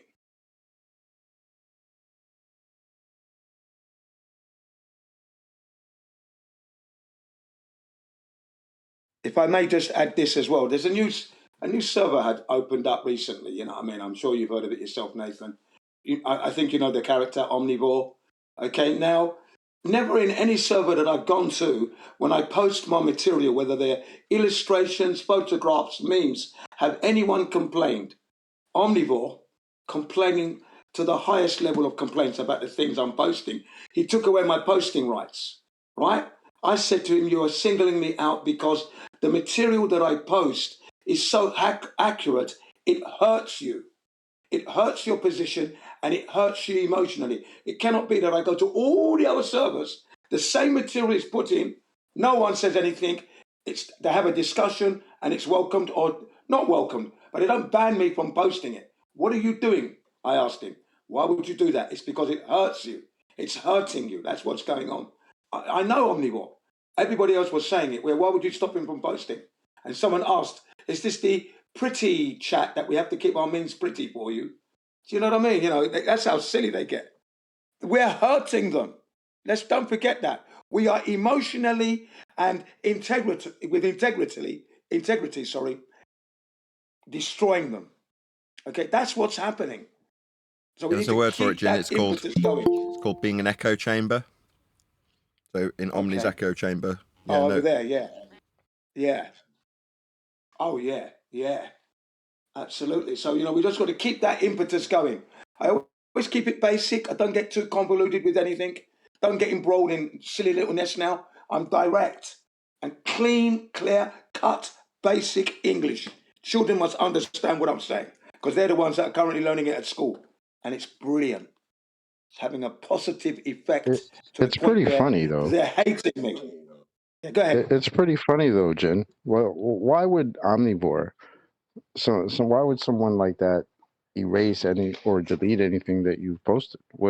Wouldn't someone like that who seems to want to explain to everybody what his position is, wouldn't he take the time to explain to everyone how your information is so wrong? Why would he just delete it? Mute button. Why wouldn't he just mute it? Yeah. Yeah. Like, that's weird. Yeah, thank you very much for that. Thank you very much for that, because it was the Black Swan, you know, Black Swan, bye-bye ball. And it's the one that I got from what's his name, Mark Sargent, courtesy of Anthony Riley. It's 8 feet observation height. Geometric horizon would be 3.46 miles. But he's got a problem with the bye-bye ball. He finds that offensive. I said, look, you're a big man. Look at the actual content, the information being given to you. And when you actually follow that through, it really literally is bye-bye ball, isn't it? If you're being honest. That's what I said, you know what I mean? Come on. That's why I said we're hurting them. He's emotionally damaged. We're doing a good job. And I'm hammer and tongs all the way. Yes, they need. I said to them, look, one, you will have nothing that I will want to see after 10 years of this investigation. You'll have no material unless it's you actually showing us how to measure that curvature of the Earth. You're in the video and we can photograph and replicate what you did. Outside of that, you will have nothing I want to see. Don't ask me to look at anything unless it's that video. Thank you. And that's my position. And I'm not here to be nice. If you're going to start jumping over me, let me speak. Yeah. Do you mind me asking, Jen? Was the deleting of your post either preceded or followed by the statement of you just don't understand refraction? Is that where he was trying to go with it? Well, I'm just curious. I'm glad you said that. That's a very good question. It came at a point where, what's his name now? robust. I've forgotten the guy's name. Flat Earthers asking Ruheth, is the horizon apparent or not? That's where it's coming from. Where's your geometric horizon? This is where it came from. Okay. So then I posted the black swan to back up the conversation. Yeah. Rigorous. Yeah, the guy's name is Rigorous. Yeah. It's Rigorous. Hey. That's the guy's name. Rufy. Yeah. Yeah, how's that geometric horizon working out for you, Rufy? Yeah, that's it.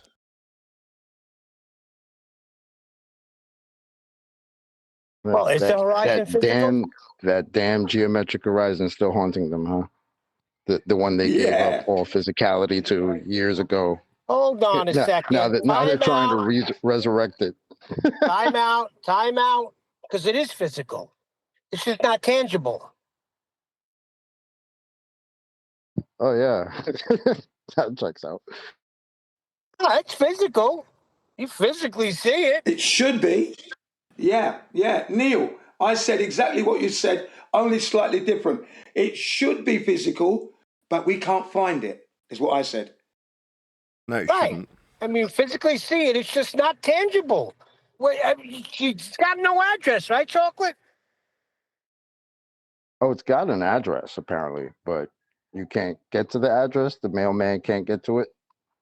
Because whenever you try to get to it, oh, look, it's over there. Because it's a fucking horizon. Right, they need it to be an address. So crazy, bro. It's a parrot, man. It's not really there. You can't get there, guy. Yeah, you physically see it. You just can't tangibly get there. But but that's where the boats are doing their boat thing. when they disappear over it, the thing that you can't get to. Yeah, that's it.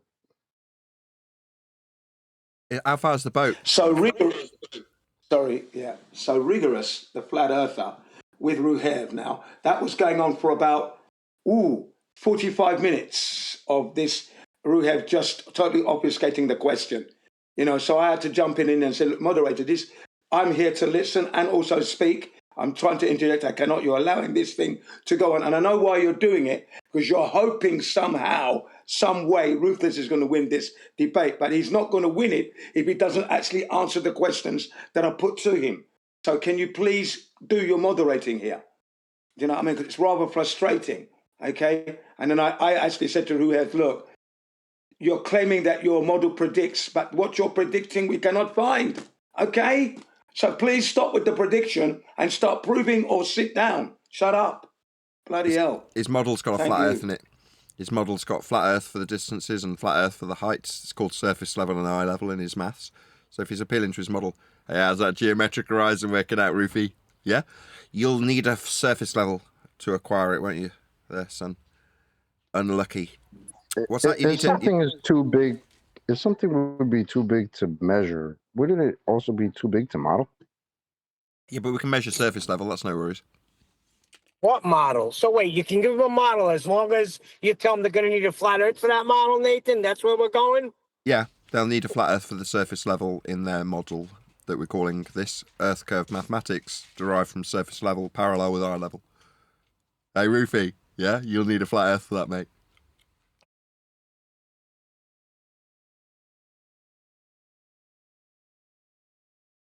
Yeah, I then went on to drill them with the your in-flight telemetry data. I've been using that all this year. Ever since I've had it, it's been my armor to smack them on the head with all the time, yeah? So I did it again today. I said to them in this Omnivore one, I said, look, basically, you're arguing with modern technology now. The in-flight telemetry data is telling you that the Earth is indeed a leveled horizontal. Real time. There's no hypotheticals here. This is a real situation from 2015. An incident happened, and it shows that the pitch angle of the aircraft for 2 hours of this ordeal was horizontal. So please, what are you doing here? Do you know what I mean? Yeah, I just hammered that with them. Hammered it in. Be careful before Will Duffy comes out with another video with Wolfie. They break out the toy planes and the toy globes, and they teach you how wrong you are. How Will Duffy will sit and tell you how flat earthers think that the pitch angle would change, and then Wolfie will tell them, well, yeah, the pitch angle will change, but you just got to look at it externally. Yeah, You know, as the spirit level is changing its angle on the globe. Beautiful. but here's how it doesn't That's change fantastic. while it would change. Like, these people don't realize how ridiculous they sound. Like, literally, you're telling us around the ball it would change, but here's how it doesn't change. Just gotta look at it differently. Oh, really? So I can look at a straight line differently. It's curved, yeah. Not differently, Horizontal could be externally. oh, yes, externally. Thank you. Thank you very much, Neil.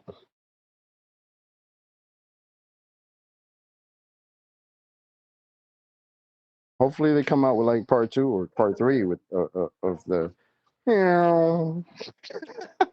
break out the toys, See, baby.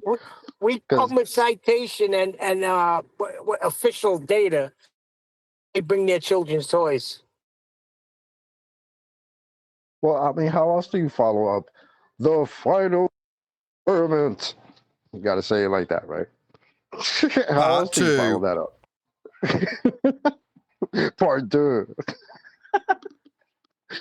The final experiment. Part 3. This time it's personal. The mass exodus. The Adventures of Nick.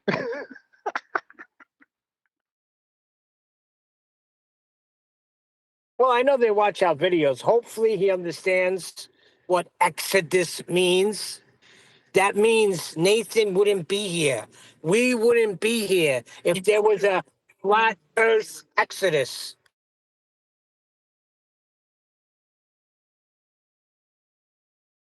Oh yeah, I see. That's a joke. That would be a joke if that was such a thing. Wow. Well, Exodus means, hold on. Exodus means they all left Egypt. They all left. Nobody stood behind. And he's talking about Yeah. how flat earth is a mass exodus. That means everybody would go, Duffy. Oh, that's right. But you don't even understand the Bible or comprehend it or even know what it says. You're a phony pastor. Yeah. Good point. What was I going to say? I forgot now. Never mind. It'll come back to me in a minute.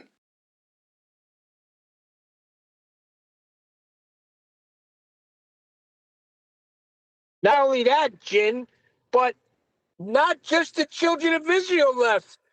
Others followed them when they saw the signs. And you Yeah. got Nick leaving flat earth. And that's a mass exodus. Yeah. It's come back to me now. I've noticed that Geo's server has been empty past this week anyway, the past couple of days, past couple of weeks. Okay, it's empty now. So like 3 or 4, nothing's going on in there. So that's quite unusual there. And then I met this South African woman last weekend on a British server that I frequent. It's called 18 Plus, Union Jack 18 Plus. And I'm talking to this South African woman. She's obviously in her 30s. She's got 3 degrees. And she thought that flat earth was ridiculous. And she started to attack.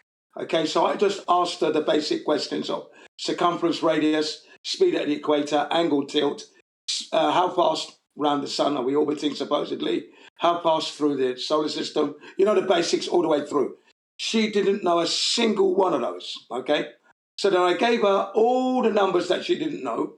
Then, of course, we give her the methodology at which we try to measure the curvature, and we're finding extended horizontality. We're using your model, your numbers, and we're going out now. This is what we do, the flat earthers, and we're trying to measure that curvature, and we're finding extended horizontality. Why are you doing that? Is what I Why said. are you trying to find curvature? That's what I said. I said we took the numbers that they gave us at school, for example, and we're trying to now find the curvature of the Earth, and we're not able to find this curvature. Okay, so can you tell me the methodology that you used to confirm that the Earth is an oblate spheroid? She says I should be quiet because I'm being rude and I'm not letting her talk. I said no, I had to explain everything. Now can you explain? And she couldn't. So I asked her the question. Last point. So you don't know your model that you're trying to defend, and you're right. I know your model inside out. I've gone to check, and I'm wrong. Okay, there you are. I'm wrong. I've checked it. You're right, but you haven't checked it. Okay, 3 degrees you got. Okay, that's how I left it. What a joke, eh? Other than us looking for Earth curve. Yeah, most people It's who not there. believe that crap don't really know any of those things about the crap they believe. You got to actually be the one to tell them, which is very weird.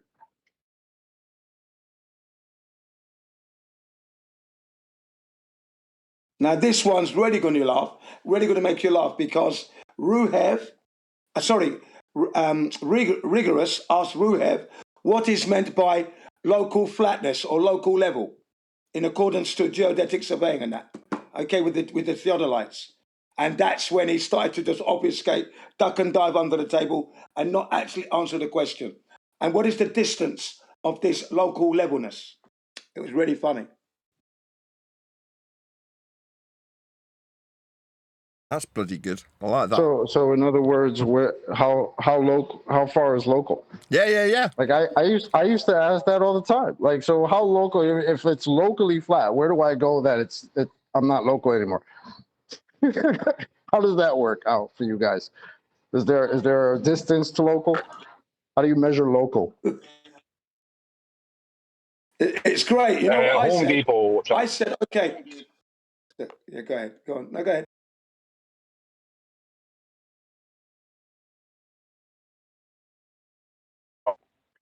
Home Depot chocolate.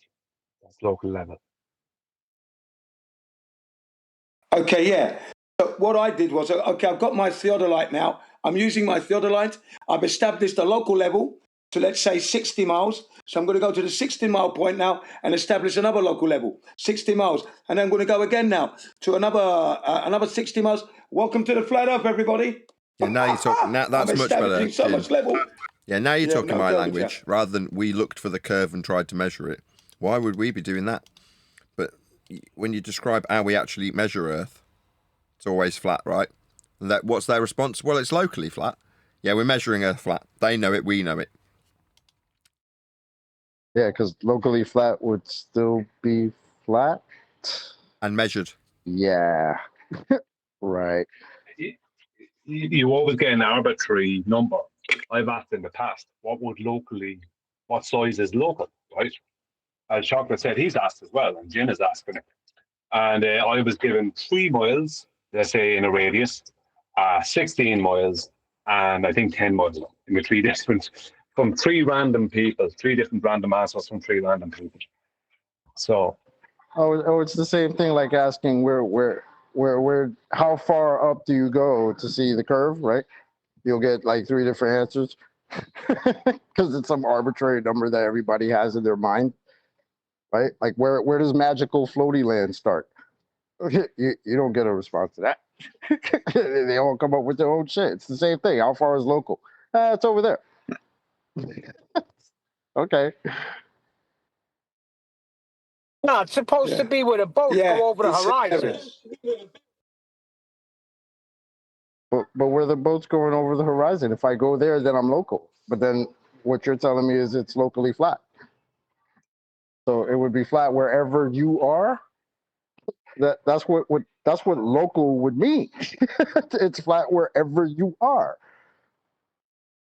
Yeah, Neil's but a few answer weeks was very ago. good, though. Sorry, Neil. I just wanted to say, a few weeks ago, Chocolate, you said it perfectly. You said, we're done looking for that curvature nonsense. Something to that effect. It's over. I'm not looking for no curvature no more. What curvature? Earth is measured flat. That's it, buddy. Pack it in. Yeah, but Neil's answer was actually the correct one that they should be given. Because technically, local flat should depend on how high you go. If we're talking about their BS. Because it should be, let's just say, at a 6 foot height, right? Then it should be local flat in a radius of 3 miles. When you go higher, then that radius should increase. So the higher you go, the bigger the local flat should be, if you think of it that way. Because the curve doesn't happen till the horizon. That because they're a geometric horizon that doesn't exist. But if you were to go by what they're claiming, then they have to claim basically that the higher you go, that the more locally it's flat, which is a contradiction to what they're actually claiming. It's so stupid. Yeah, but what we're talking about is Yeah, justifying how flat they Okay. measure it. That's what this discussion is, right? They measure it flat too. That's basically what we're talking about, right? Yeah, I'm not disagreeing with that. I'm just saying this that what Neil said was actually very pertinent because they couldn't deny it, if you know what I mean. How they're denying it? They're telling us that the locally flat is coming from them. So how do they then deny that it's flat when you just told me it's locally flat? Because the only reason you would say it's locally flat is because you measured it flat. Yeah, it's flat because it's Yeah. flat. Just like you said. Exactly. Yeah, but my point is that what Neil said is pertinent, that they can't say it's that the local area is greater than where your geometric edge would be. They can't say that. But that geometric edge extends in distance the higher up you go. So it's always past the point that you can't see this curvature. Yeah, but that would be the point of them saying that, right? Because it's obviously not the curve is not here. It's somewhere else that's not local to where you are. So it would always be beyond whatever locality they try to assign to whatever distance they're talking about, right? But it's always anywhere that isn't being measured. Oh yeah. I get that. It's always over there. Not right here because we're here now and we don't need it here, but it's over there. It's definitely over there. Oh man.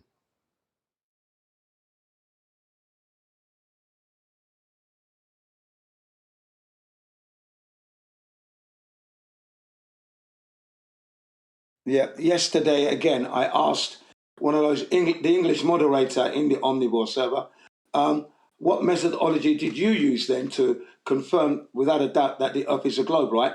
He obfuscated it for like 20 minutes trying to make me answer his question. I said, look, I've asked you a question. You're not answering. We're 10 minutes into this. Can you just answer the question? What's wrong? Right? Picture this. I've got 3,000 kids with their parents. They want to hear you tell them how you measured the curvature of the Earth so they can go and do it. If it's possible, can you please tell us? Hurry up now. What's wrong? And then he said, well, I looked to the sky and the aeroplane flying across the sky and the light and reflection coming from the aeroplane proves globe. I just fell about laughing. I said, you see, now that's a flawed and fraudulent methodology. No accuracy can be gained by that. In fact, it'd be more accurate for you to be on the plane and then use your spirit level or your bubble app. Then if the plane is taking a curved trajectory, then you've got it.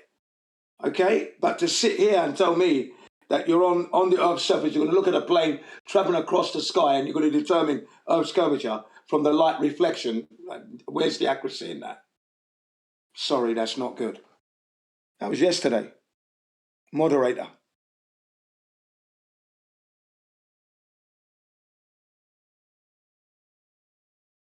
Well, there you go.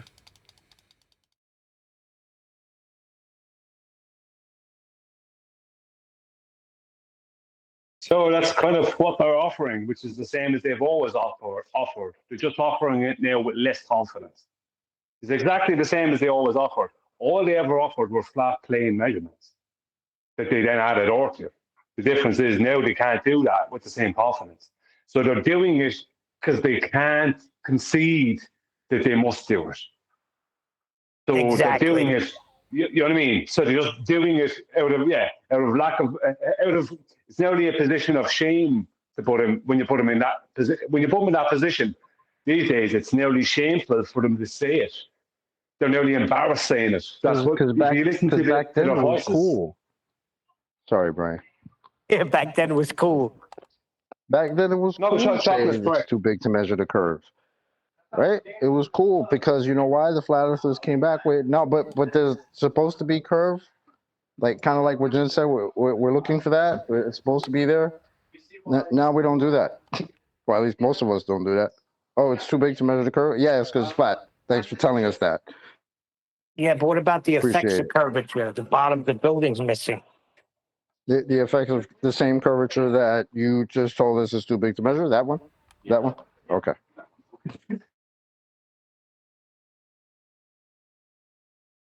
Please show us the effects of the measure of the curvature that you told us. Also, it's too big to measure. How do you get effects from something like that? No. Yeah. The correct statement was that we can't show you curvature, but we can show you the effects of curvature. Correct. That was the correct statement. Yeah, that's cool. That's But exactly through what they used to mathematical say. formulas. How do you show us the effects of something you said is too big to measure? How do you know the thing is there to get the effects from if you don't have the measurement that needed to create the effects? Like, are you crazy?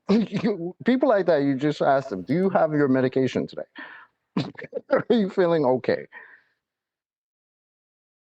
Well, the last time I checked, size had nothing to do with measurement. You know what I mean? Measurement was a series of units that you could use geometrically to measure anything of any size. So I don't know why it's too big to measure if it's real.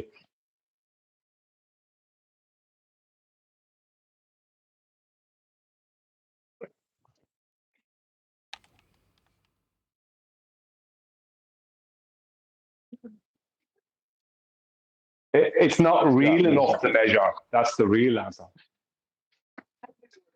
Hello, how are you? Okay.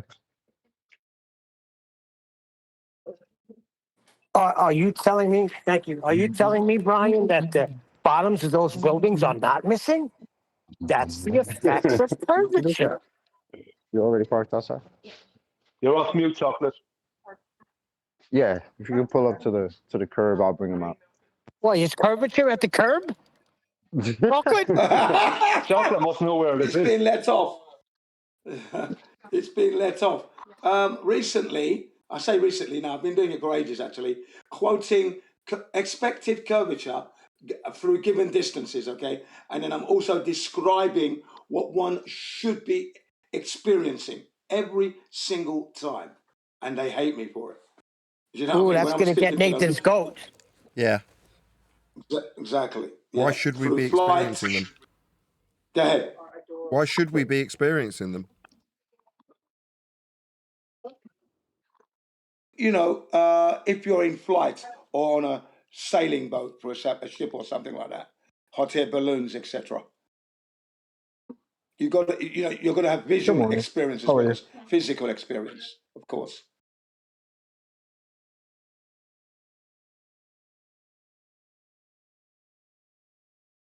Or would you disagree with that? Because you've got your senses. You do know when a plane is taking off and it's leaving a horizontal linear line to an angle as it goes up. Your body weight distribution changes. Your body is fighting to be horizontal. You're walking up a hill. Your heels are being pushed to the back of your shoes. You're using the ball of your feet and you're leaning forward. Your body's trying to keep level. There, you're going uphill. In reverse, you're going downhill. Now your toes are now pressing on your boots. You're leaning back. Jen. You're trying to keep horizontality, right? Jen. So your senses will know. Oh my God. Yeah, go ahead. Oh my God. Yeah, you're telling me we should experience curve. That's what you're telling me. And you're trying to tell me how you're... No. If you're on your ball earth, not yours, but the ball earth they're on. But why? And they're asking, what should it be like? What? But why? What do you mean, why? I don't understand why. Jen, I love you, but I don't understand why. Oh, no, yeah, because the conversation has degraded to them not conceding and putting forward questions like, well, what would it feel like? Well, and then you ask them, don't you know? You're on your globe, aren't you? Well, let me explain then. So it's just me smacking them up some more. That's why. I'm wrecking their server. That's why. Okay? You're playing with your food. Exactly. Kicking them where it hurts. Because that's what I like to do. Yeah, but you know what hurts worse? And I realized it. because it's pouring salt right into their wound. The fact Yes, I that know the that. cold stone I'm proof hurting of them. flat Earth is it's measured that way. It hurts Yes. them bad. Yes. Brian said it earlier on, just about 5 minutes ago, that it's embarrassing and shameful that they have to blurt out what they blurt out. And when people are listening to it live, I home in on that. That's what it's all about, that you home in on that point.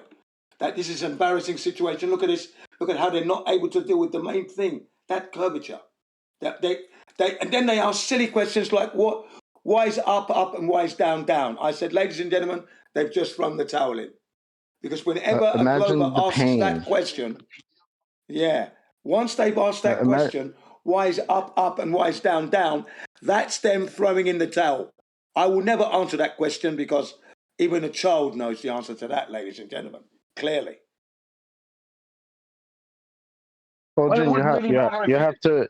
you have to imagine the pain that they have to go through in order to find the correct sequence of words to make a flat plane seem like it's measured spherically, right? Imagine how painful that is. You know something is flat, and you have to somehow convince everybody that's listening to you that the thing you just said is flat is actually not flat and it's curved. That's painful. That's why for years we've been saying, share your pain, bro. It's okay. You know? Yeah. Well, Yeah, up and down that's has nothing right. to do with a sphere. Up and down have nothing to do with a sphere. Up and down are in relation to a horizontal plane of reference. So, but it wouldn't really matter if you weren't able to answer that question, because who cares? That is not that is such a red herring away from actual proof being presented, geometric proof for a sphere Earth. You know, Craig, OK Computers, was saying, I don't know if he's there or if he's busy, but he was saying, talking to me and Neil there a few days ago, and he was saying the implications of flying an airplane around the globe would mean that the passengers would be experiencing, like the plane would be experiencing centripetal force, but the passengers would be experiencing centrifugal force. So all the passengers would be heading towards the ceiling of the plane because they'd be experiencing an angular momentum. And what happens then is that the angular momentum would cause them to move away from their seats, in a direct straight line towards the ceiling. So if the plane was flying around the globe, right, we're on a globe and a plane was flying around it, and you're in the plane, you'd have to keep your seatbelt on to stay in the seat. Otherwise, you'd be going up and hitting off the ceiling. I love you, Brian. I love you, Brian, because I said all that. That's what I always say. In fact, I'm always using what you actually said in the video, you know, the Globetards Flatline, episode 128, where you spoke about the aeroplane being at its safest position when it's flying horizontally. But when it starts to take this curved trajectory, it is a dangerous maneuver and puts serious amounts of stress and pressure on the actual fuselage, wings, engines, and everything else whilst it's making that curve. And if it had to do that for like from Japan to England, that's a 9 to 10 hour flight. At the end of that flight, the aeroplane would have to come under some serious scrutinization and safety checks, because that's a lot of stress through curved only, no horizontal flight. Would you agree or disagree with that, Brian? Well, I would say planes would definitely have to be built differently because they'd be dealing with an angular force. So they'd have to be built differently. Because even a plane that's coming into land, it's descending, has to slow down because it's heading into a higher density of air, higher cubic inch density of air, and consequently, if it doesn't slow down, it can end up having problems with the wings pulling away from this fuselage. Sorry. So there's like a plane wouldn't be designed as it is and couldn't fly as it flies if the Earth was a globe.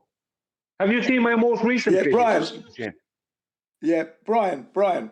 I've just had an idea, Brian and Jin's Airlines, where the seating takes into consideration the curved trajectory.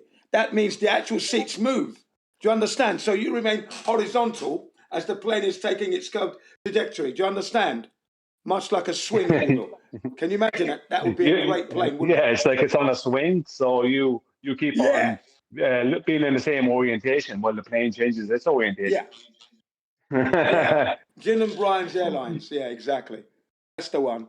Well, Jane, my most recent video is a challenge to the boarders for anyone to go up on an airplane and use the geometry I show. And if the Earth's a globe, then the geometry I show, there's two sections on geometry. The first one is how they actually descend, right? And how the official way is descending, which is using trigonometry with the horizontal baseline, the adjacent of the triangle, orientated towards the surface of Earth. Whereas the second one is how it would have to work on a globe, which is with the adjacent orientated towards the sky.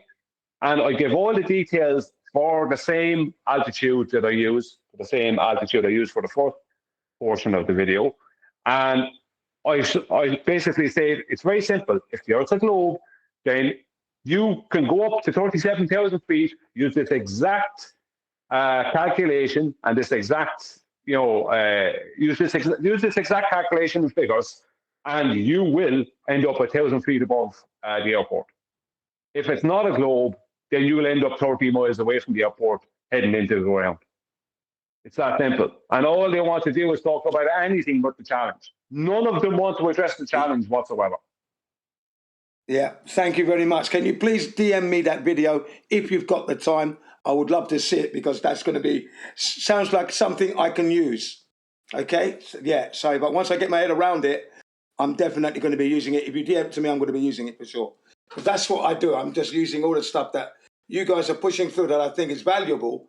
Yeah, because they're tools to what I've been saying for a long time, and now I can bring them to the tools, to the proof that they can use for themselves. So I'm going to use it as a whip, basically, is what I'm saying.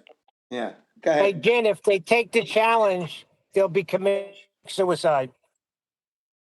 Yeah. The greatest part about all of this, is that it's not like, oh, this is something that the flat earthers came up with. No, you can go check out the NTSB and the FAA if you want that. That's not something we just made up. We're just putting out there what's already out there for people who may not know what's out there, like pitch data, right? Because we're not the NTSB. We're not the ones making the flights out there. That's right. We're not the ones doing the pitch data. That comes from official sources. The people who actually put vehicles in the air, instead of listening to people like Omnivore who are sitting on the internet trying to convince people and gaslight people into thinking that he's smart. No. We're listening to the people who actually put vehicles in the air, asswipes.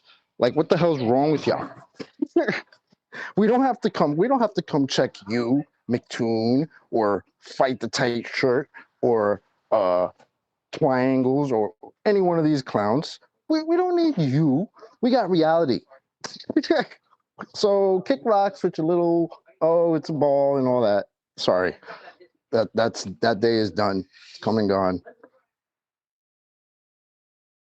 Sorry, I just felt like ranting. So is that, what'd you say? What's the initials? N what? NTS what? NTSB. One second. Oh, so that's official, right? Yeah, NTSB. Yeah. Jane, I placed that video into the main text chat in the FED Discord. I think it's in the right place. Thank you very much. Yeah, I appreciate that. No, thanks a lot, Brian. Thank you. No worries. Sorry, Neil.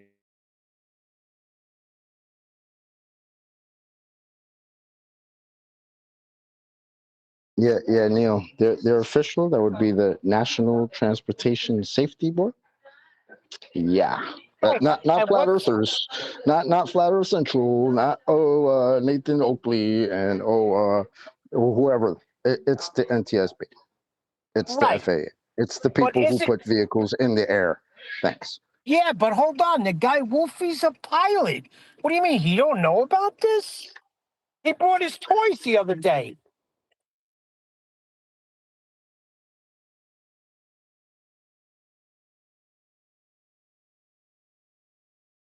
Wondering if they brought out the same toys to give him his pilot instruction. Very curious about that.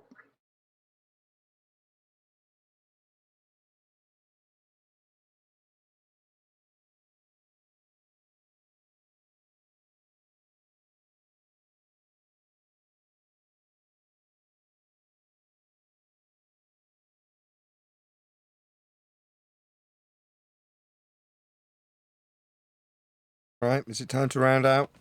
With that, another huge, massive, enormous thank you to both Discord and G Plus panels for making today's after show possible.